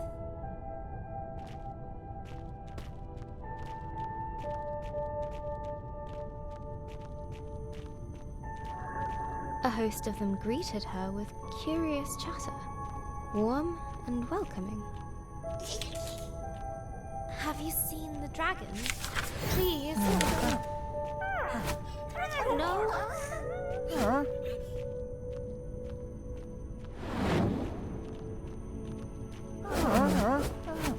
But Grace had no time for this. Let me through! I need to find the dragon, no matter what. The words felt hollow and meaningless.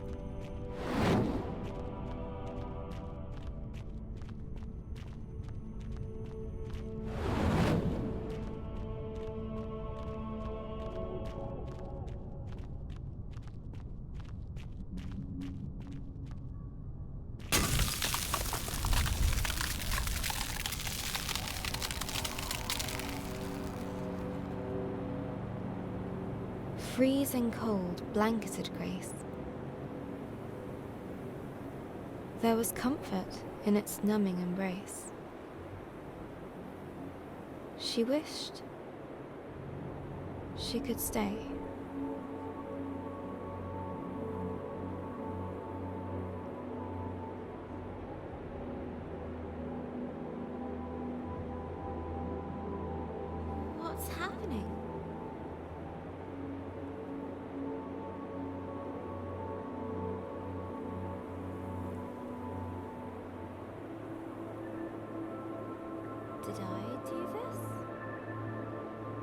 She did this.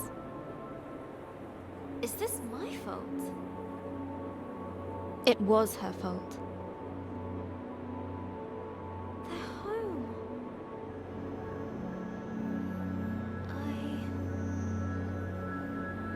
I destroyed it.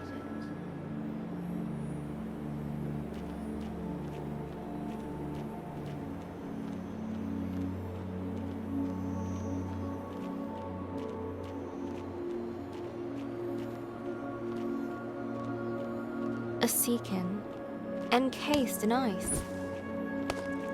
Oh no! What have I done? I'm so sorry. Please forgive me. I never wanted this. This is horrible. I didn't know. I should never have come. What would Elder Ava think of me? I'm so selfish!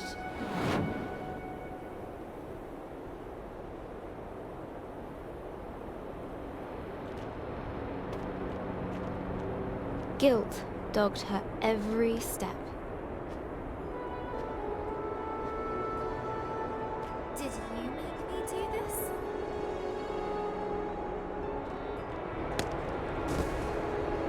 It would not rest. It would not leave her. It would not cease.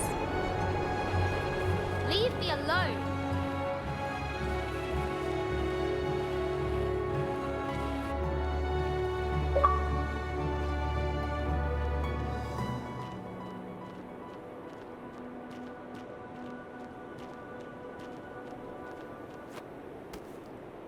Must get away. Have to move.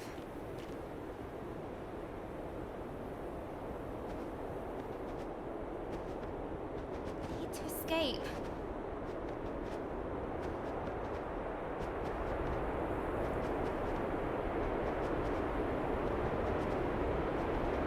Please. I didn't know. I didn't know.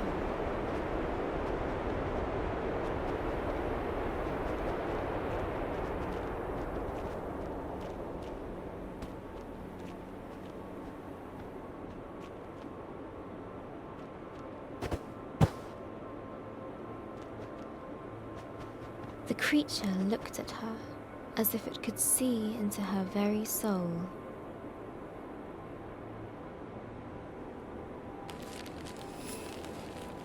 Under its stare, her fears crystallized like ice. Be eaten.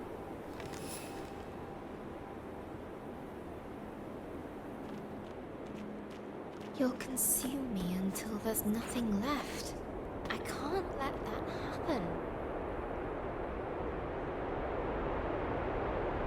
Would Grace embrace her guilt or run from it?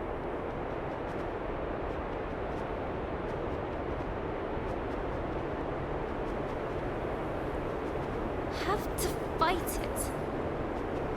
Can't let it get me.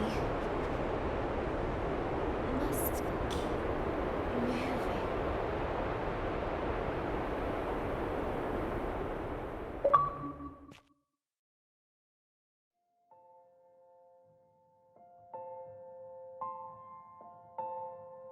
Hello, journal.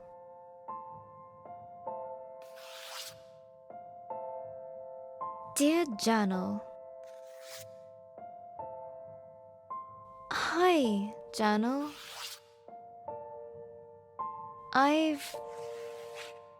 Today...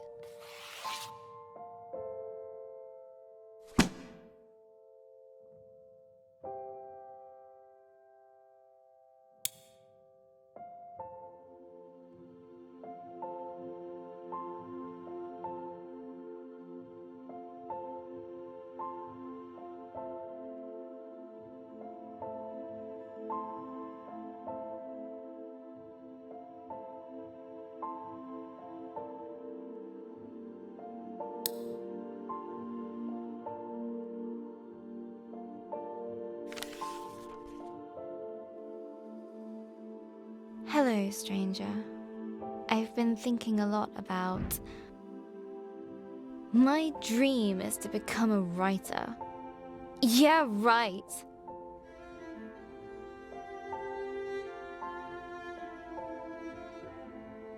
A writer who can't even write.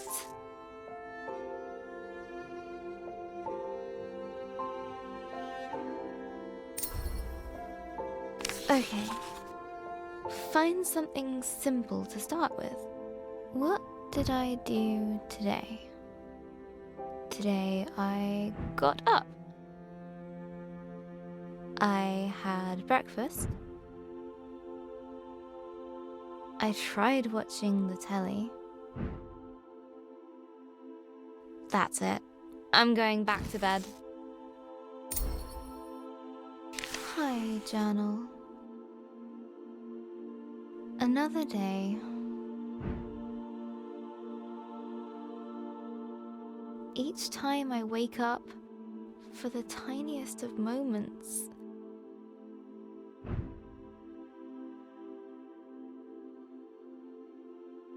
it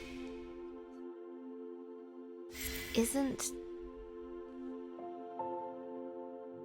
true. But then it all comes rushing back.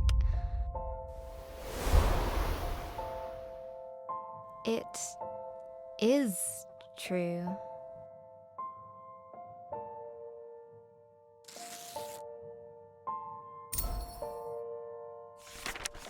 Looking around my room, everything reminds me of Gran. Her puzzle box gift from last year.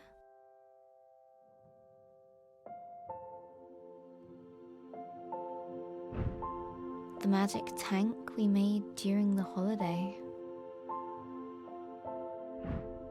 Our yogurt pot robot.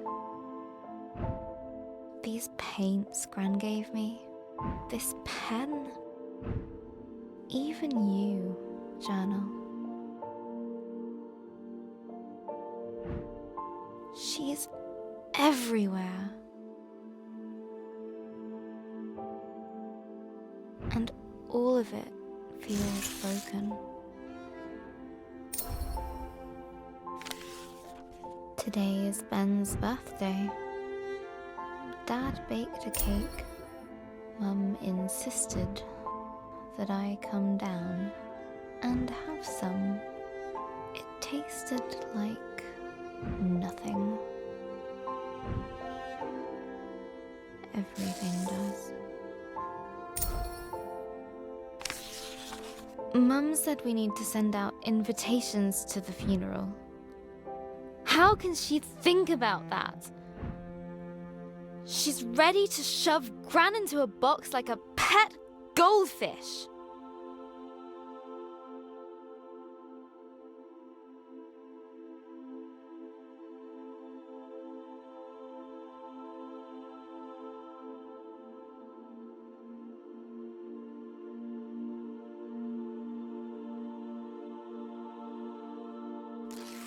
Then I stormed off into my room.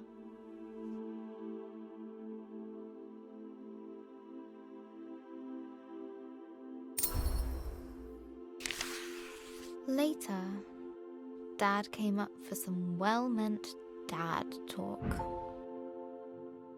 I know you're sad, but it will get better. You'll see. Just give it time. I know he wanted to cheer me up, but he's wrong.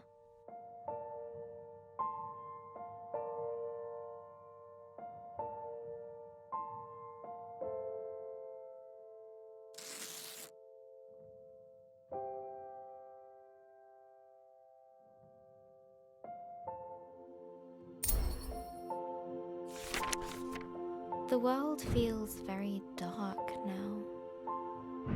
Gran has a proverb for times like these. Gran always says, It's always darkest before the dawn. no, that that's not right. That's what she would have said.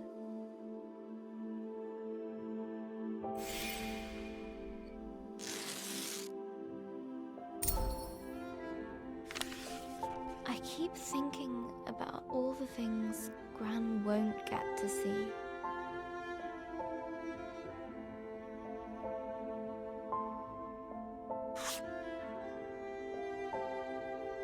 When I go to university, she won't be there.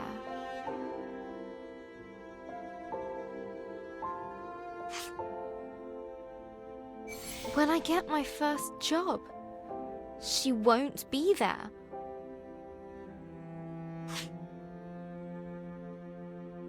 If I get married, she won't be there. Even if that's unlikely because boys. I prefer cats. Missing Gran already feels so bad. But how could I want that feeling to go away? How could I be fine with Gran being gone?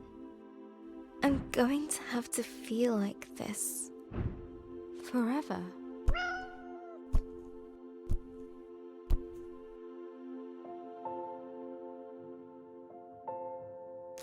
Thanks, Pinky. I can't stop crying. Pinky is probably getting fed up with being used as a tissue. But she never leaves my side.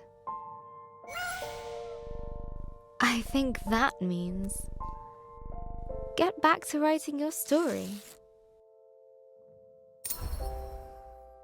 Pinky's got a point. I should at least try to write.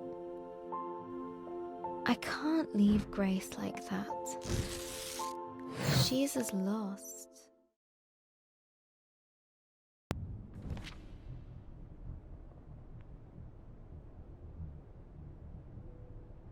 My head. Where am I? A grey void surrounded her, swallowing sound and hope. Hello? Grace guessed that if she kept moving, then surely a solution would present itself. Is someone here? Anyone? In the emptiness around her, she found a hut, a palace, hope. I don't know what comes next. It's so cold here, so empty.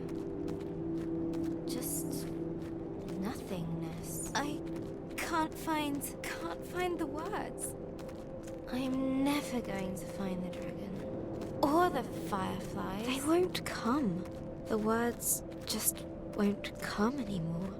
I don't know where I am, how to get out, or even where I'm going. Pointless. What kind of writer can't find the words? I messed everything up. Let's try this again.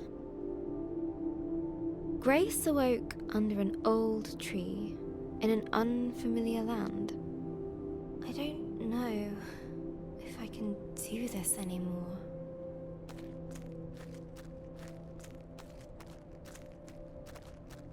She walked boldly ahead, a spring in her step.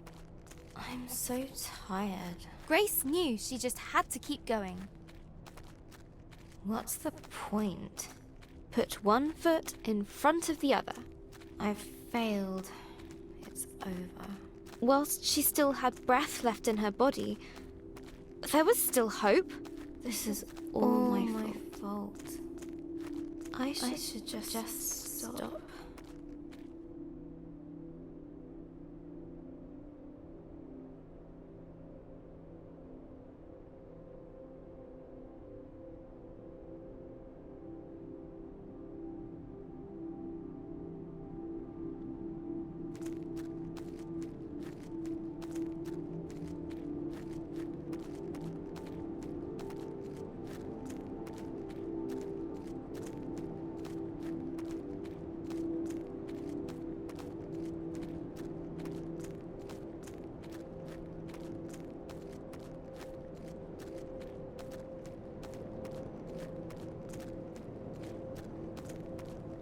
Hey, Grace.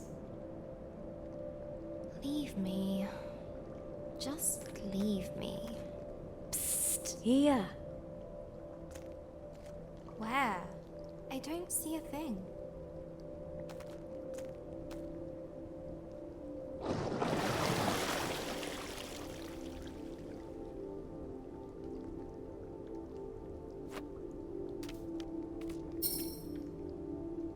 I'm right here. Oh, I don't understand. you don't? No, just You. I'm not.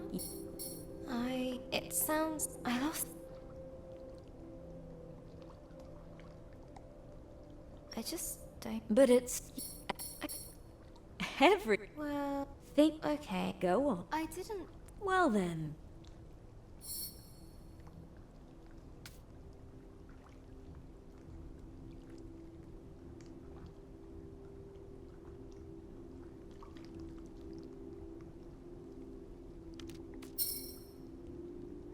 I like listening. You do? I'm just. What would. I. What?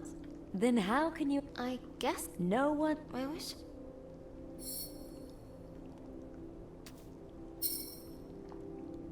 There's something. Go on. It's. I'll wait. I think I'm. You need a. But I can't. Why? That's. Well. That.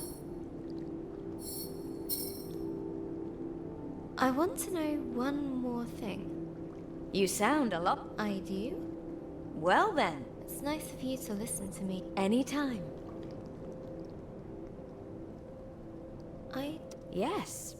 That's not in. You seem to think that it's wrong to be. Well. Everyone. Oh. I don't mind it. Well. So, if. I tell them. How about taking your own. Okay. Let me see if I can. This is where I leave. But. You're not alone.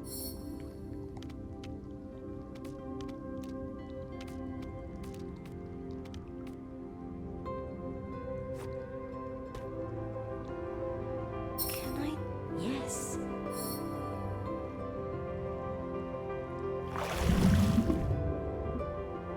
I'll try. Thank you.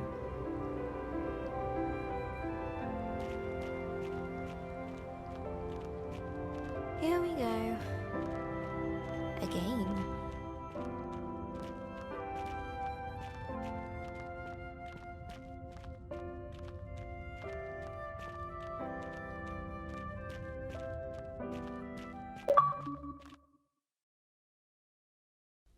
Hello, journal. The funeral was today. Mum and Dad dressed all in black. They even bought a black romper for Ben. I didn't want to wear black.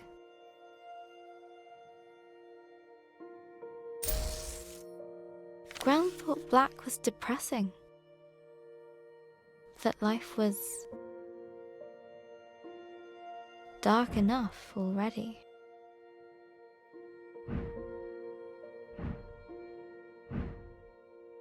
Gran always used to say,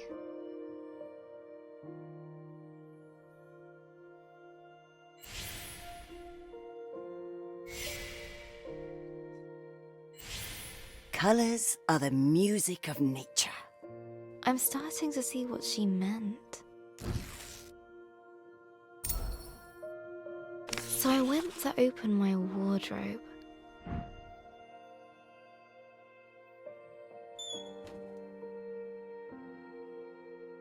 There it was. I hadn't worn it for years.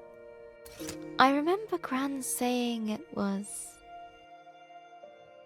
cheery.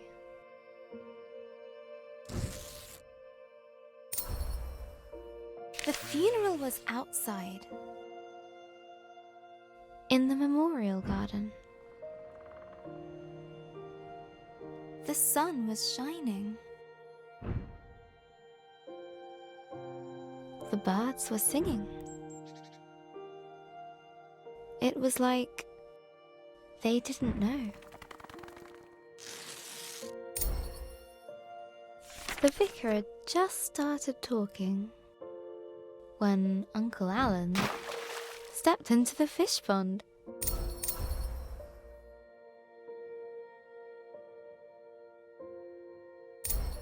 I couldn't help but imagine Gran caring more about the fish than Uncle Alan. The picture stuck in my head.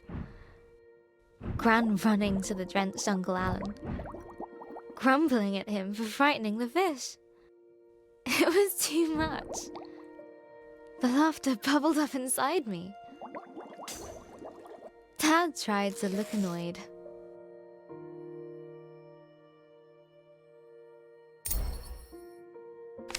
After the vicar finally finished droning on, we started the singing. All things bright and beautiful.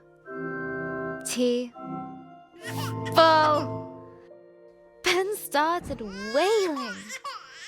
No, howling. Dad took him out. Well played, Ben. Laughing felt much better than crying. The wake was at our place. There were so many people. I didn't know most of them. Everyone said how sorry they were. How Gran was. Such a wonderful lady. I wish she could have heard them. Everyone had a story about Gran.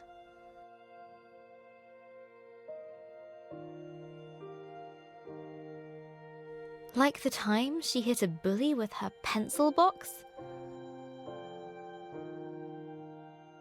Or when she saved a toad that had hurt its leg?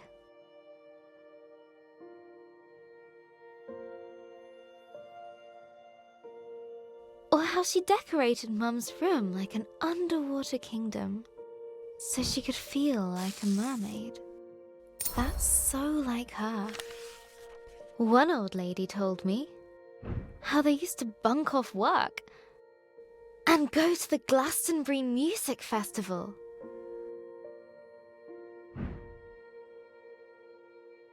Another of her friends said Gran once got arrested while protesting whaling.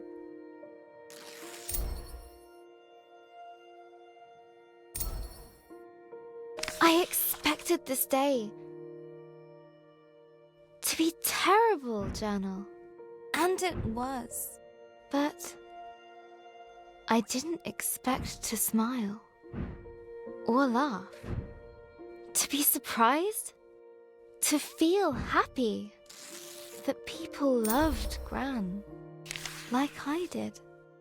Each time I heard a story about Gran, I could imagine her laughing along with it. It was like she was there with me, helping me through it.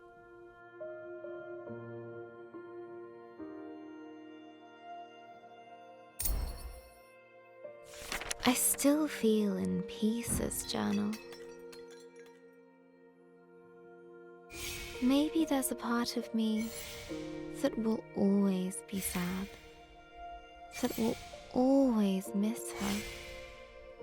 But maybe that's okay, and that's the way it should be.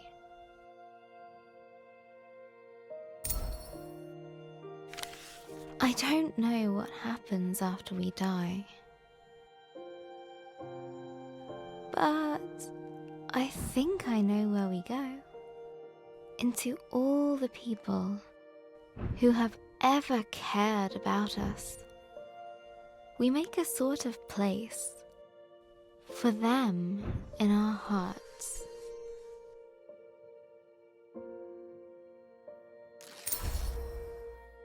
I need to finish Grace's story. Gran would want me to. I want me to. I think I know what to do now. Let's summarize. After the dragon attacked her village, the playful Grace set out to return the fireflies. On her travels, she met a grumpy djinn guarding a fallen city of warriors, and found a misunderstood fire creature named Lump.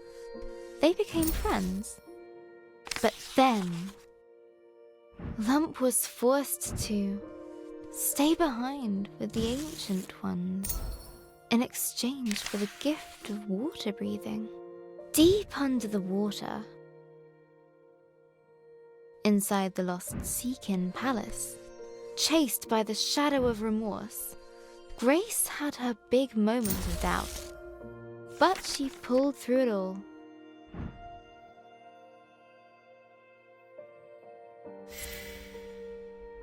And now she is ready to face the dragon.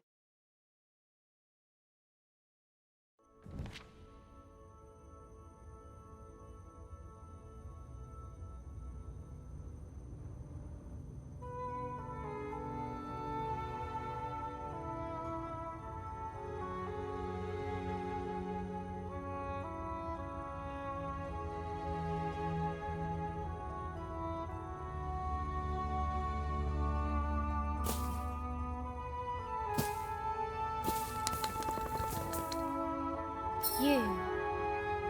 I thought I couldn't fade, but I couldn't face myself. I know you'll always be there. Maybe that's okay. You're part of this adventure, part of me. Thank you.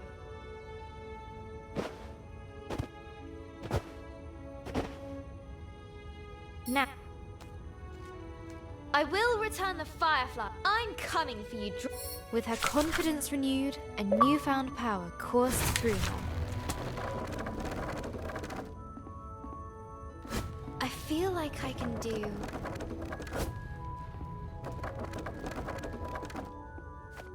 anything. Yeah, word magic.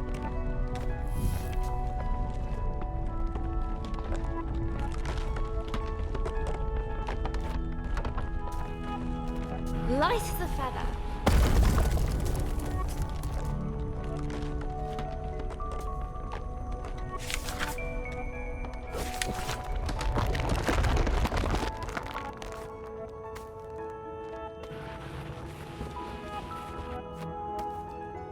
Like cutting through Eldoraza's crabapple pie. The world welcomed her.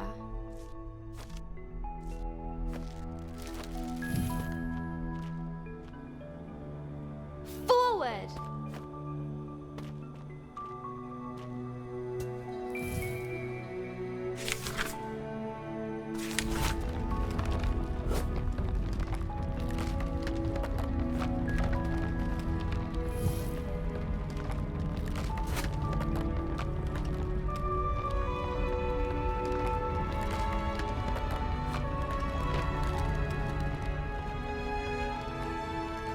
She felt that she could touch the sky.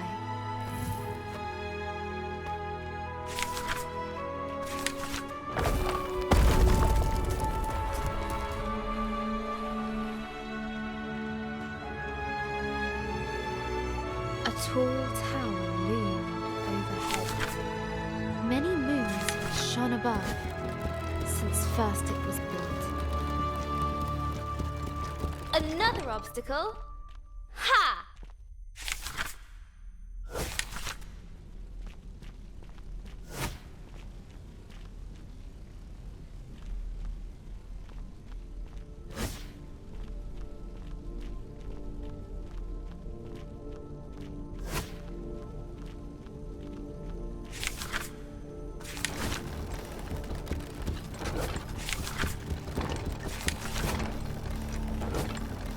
After what I've been through, you really think that will stop me?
That's not disturbing at all.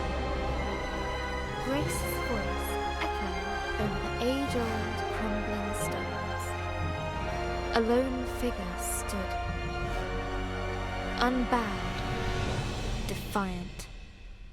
It drew her to it. Her foe rose before her. No breath in its body, but no less terrifying.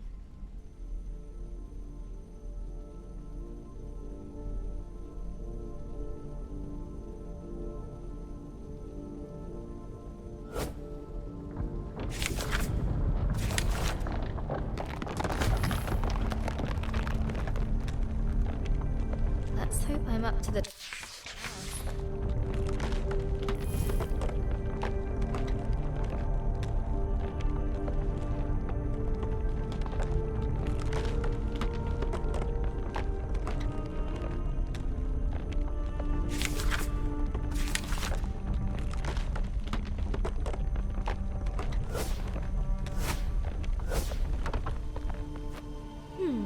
What now?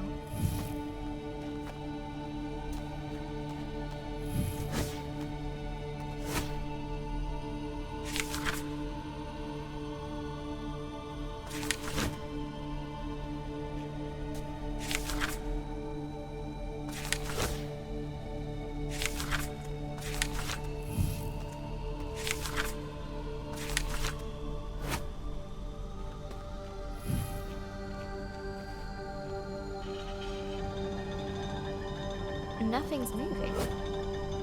Must be more to do.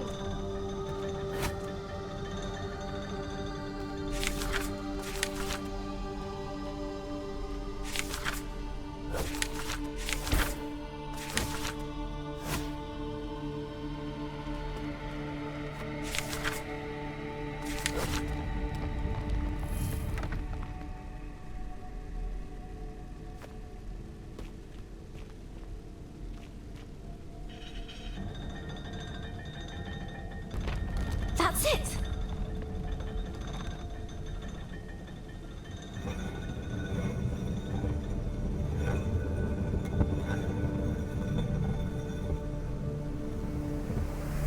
A gust of fresh air rewarded Grace's efforts.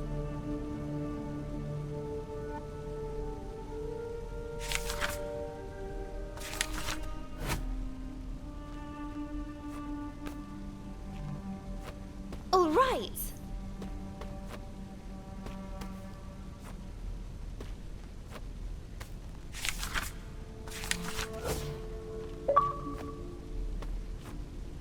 As she rose up the stairs,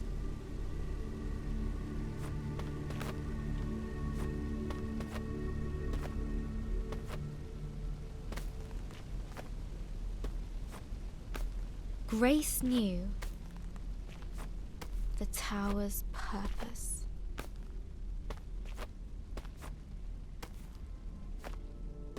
To watch over a long forgotten land should ancient evil stir. No statue this time, but bone and scale and claw. In its fire-wreathed home, waiting. There you are! And here I come! Maybe this wasn't such a good idea.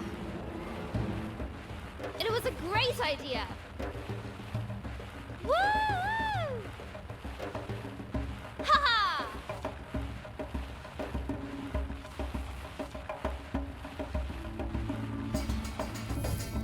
Whee!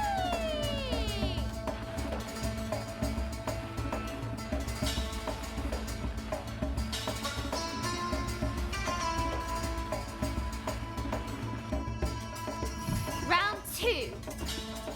Yeah! The world darkened around Grace. She had reached the Dragon's Mountain.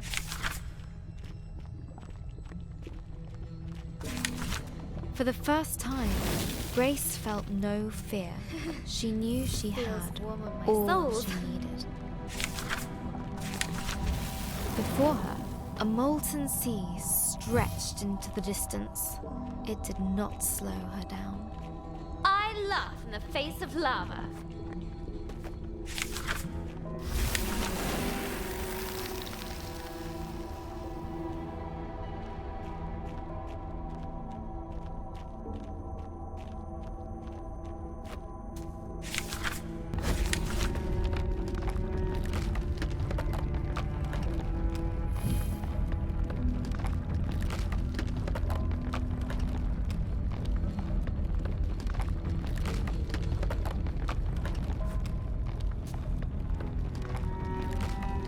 Suddenly, Grace no longer felt the heat.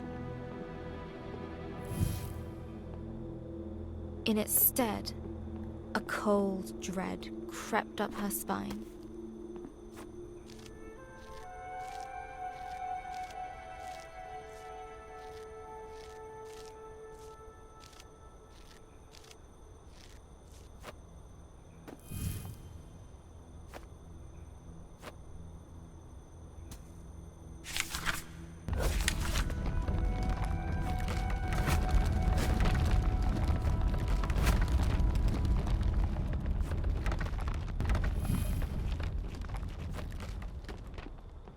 This looks like my village. But it can't be. It's a trick! It has to be. An eerily familiar sight awaited her. That's my house. How? Eldoreva!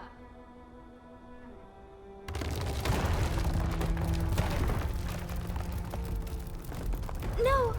Wait! Come back! Oh, no! No, no! Her thoughts raced ahead of her. This can't be real. A trick. I can't let it be real.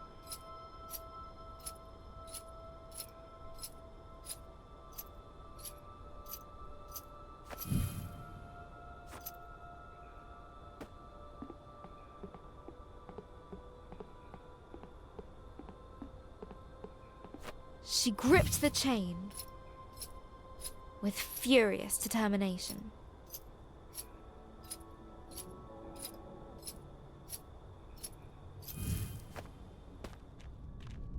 I know you're there.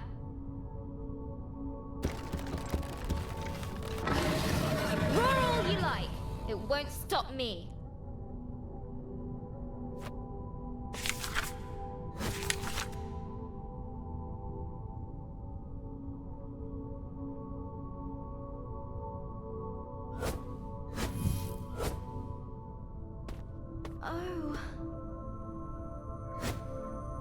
hope you can forgive me. Torn between rage and regret.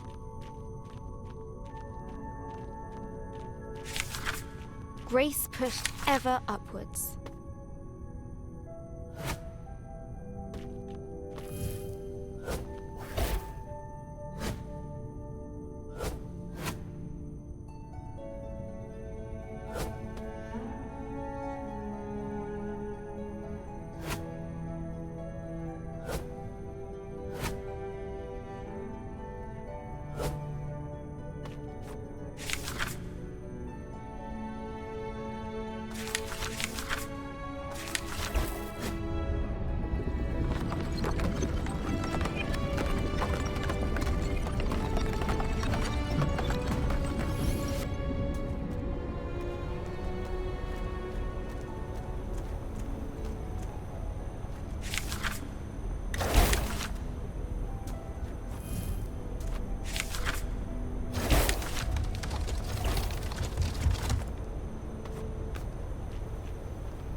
But even through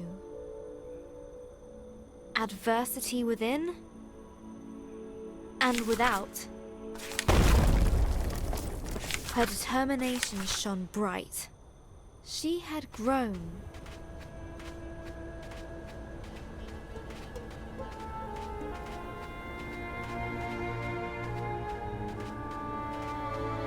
I hope you find your peace.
Almost there, chilling winds shook her to the bone. Still she climbed.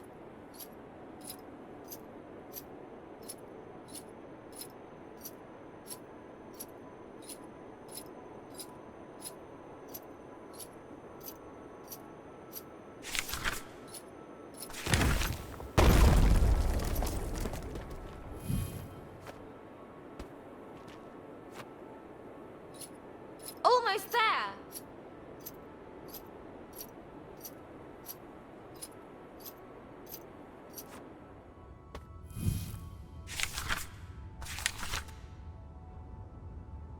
Let me through and let's finish this.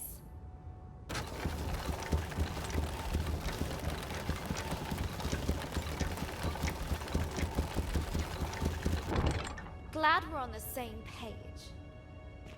Every stride, pushing against.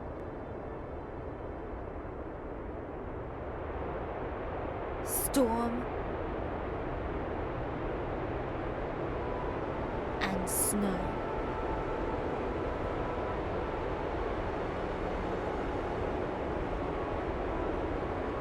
Defiant. Unwavering.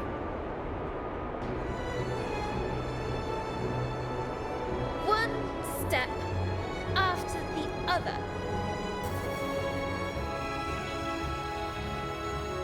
That's bold. That's where I last saw... Lump! Human! How are you here? Not sure. I'm so glad. After I left, I felt I never should have... Lump, see how you grow. Lump did... Don't go! Have to, Grace. But we'll always be there in the memory. I'll make sure to keep you there. Goodbye, little lump.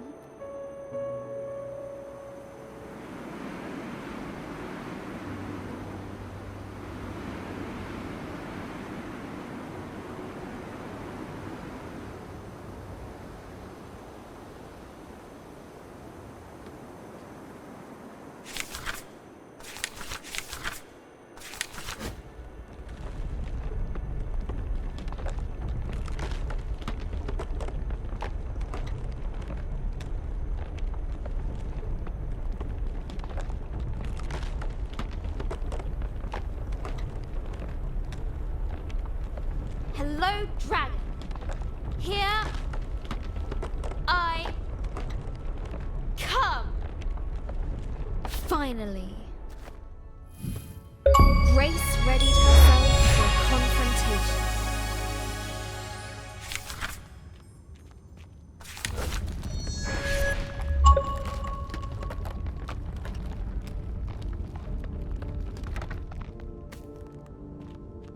Right. This is it! Hello? Bit of an anticlimax. When she first set out, Grace wanted to return the sacred fireflies to their rightful home. But now she realized that, regardless of how her adventure ended, the journey had forever changed her.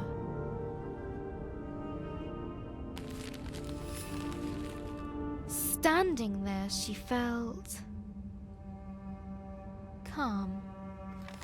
A wonderful sense of serenity washed over her. She was at peace with her choices.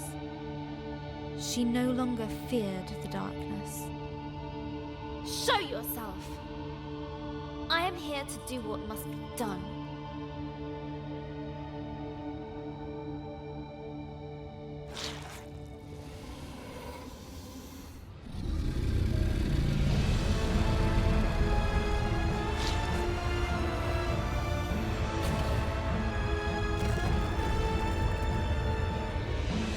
Why did you scare? Why? They're with me. You cannot win. Begone!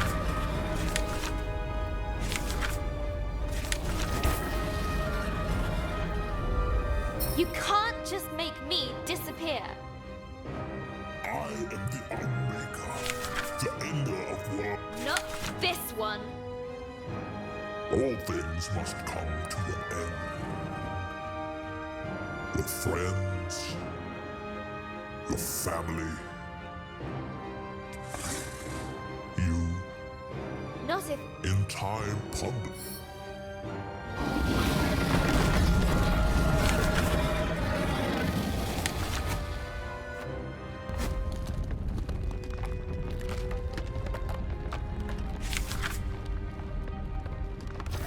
One person can make a difference.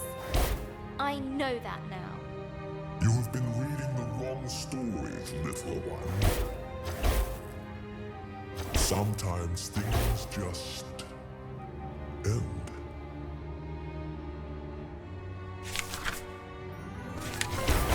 If you want to end, Yes. then it's you. And what is yours? Maybe Very well. make this one. Do you really want to? What? Please. I've had, and it was. I think I envy. it can be your. You can change. No.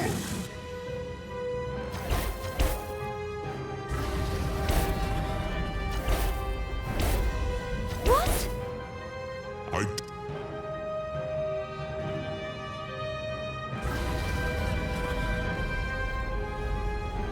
Some things are not to be changed. not to be stopped. They must. Can't. You can.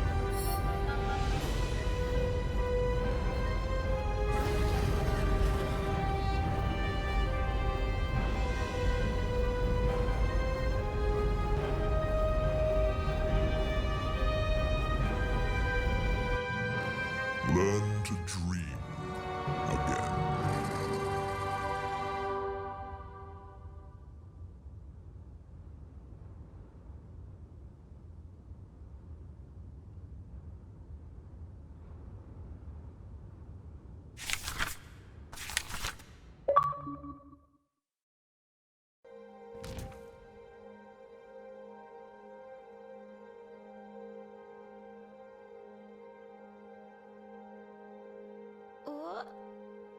What happened?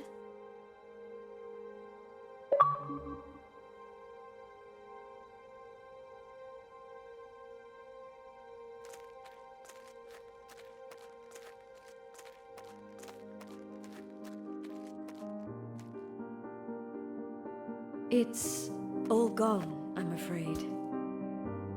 It can't be just gone. Why couldn't I There was not You didn't faint. I could The drag then. Uric ancient between you. Wait!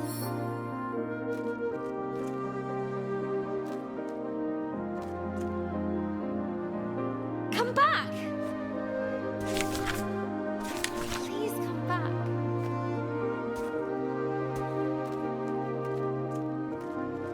There was only one place left to look.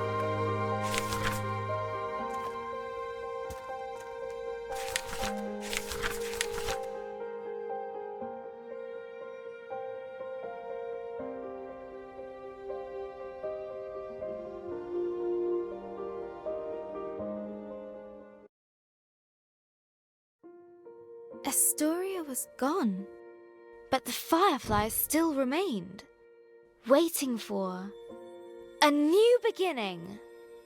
You're rebuilding the world, aren't you? And you're starting with my memories.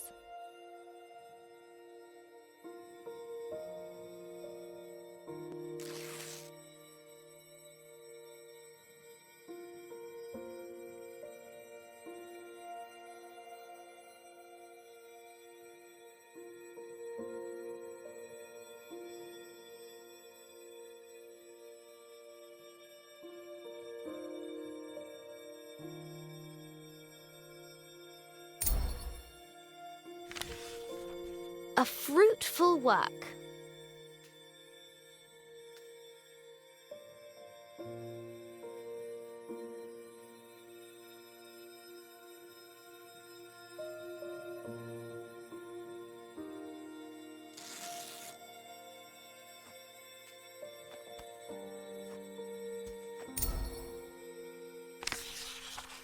An eon of sleep.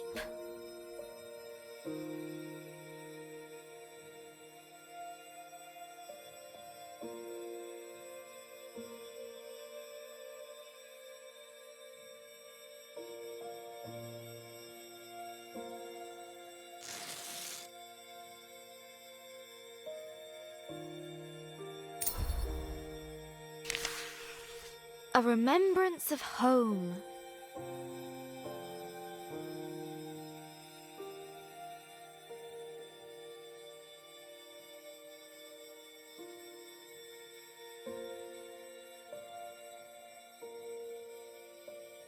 I found every single firefly. There's still something missing.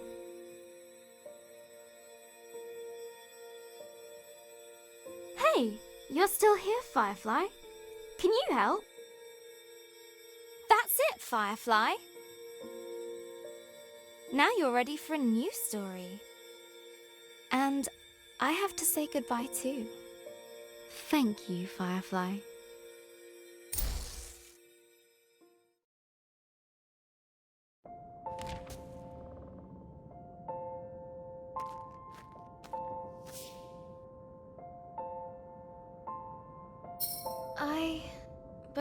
You're not...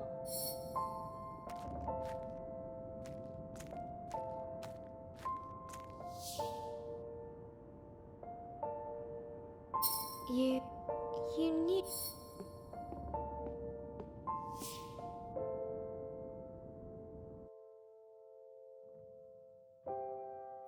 that they knew. So...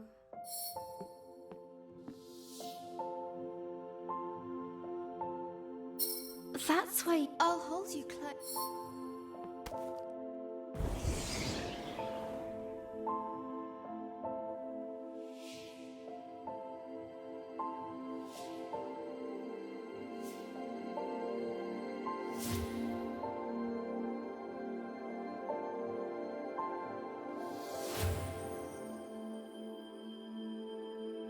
Always.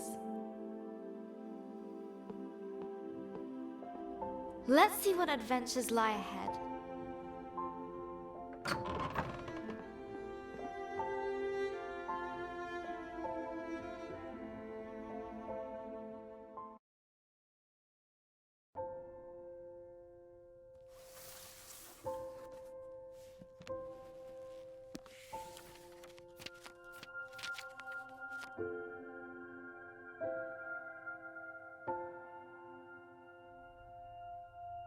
Hello, journal. Reading these dusty pages makes me feel old. I reread them so many times as a kid, taking myself back to those dark moments, reassuring myself it would all be okay. That helped. You helped. I still miss Gran every day. Sometimes I hear her laugh in the back of my mind. Abby reminds me of her. Insatiably curious and fiercely independent. I hope she never loses that. Mum's coming to live with us for a bit. I hope her and Abby are going to make some memories of their own. They're already both obsessed with cat videos and Instasnap. Abby's birthday is coming up. Maybe I'll get her a journal of her own. She says she wants to be a writer.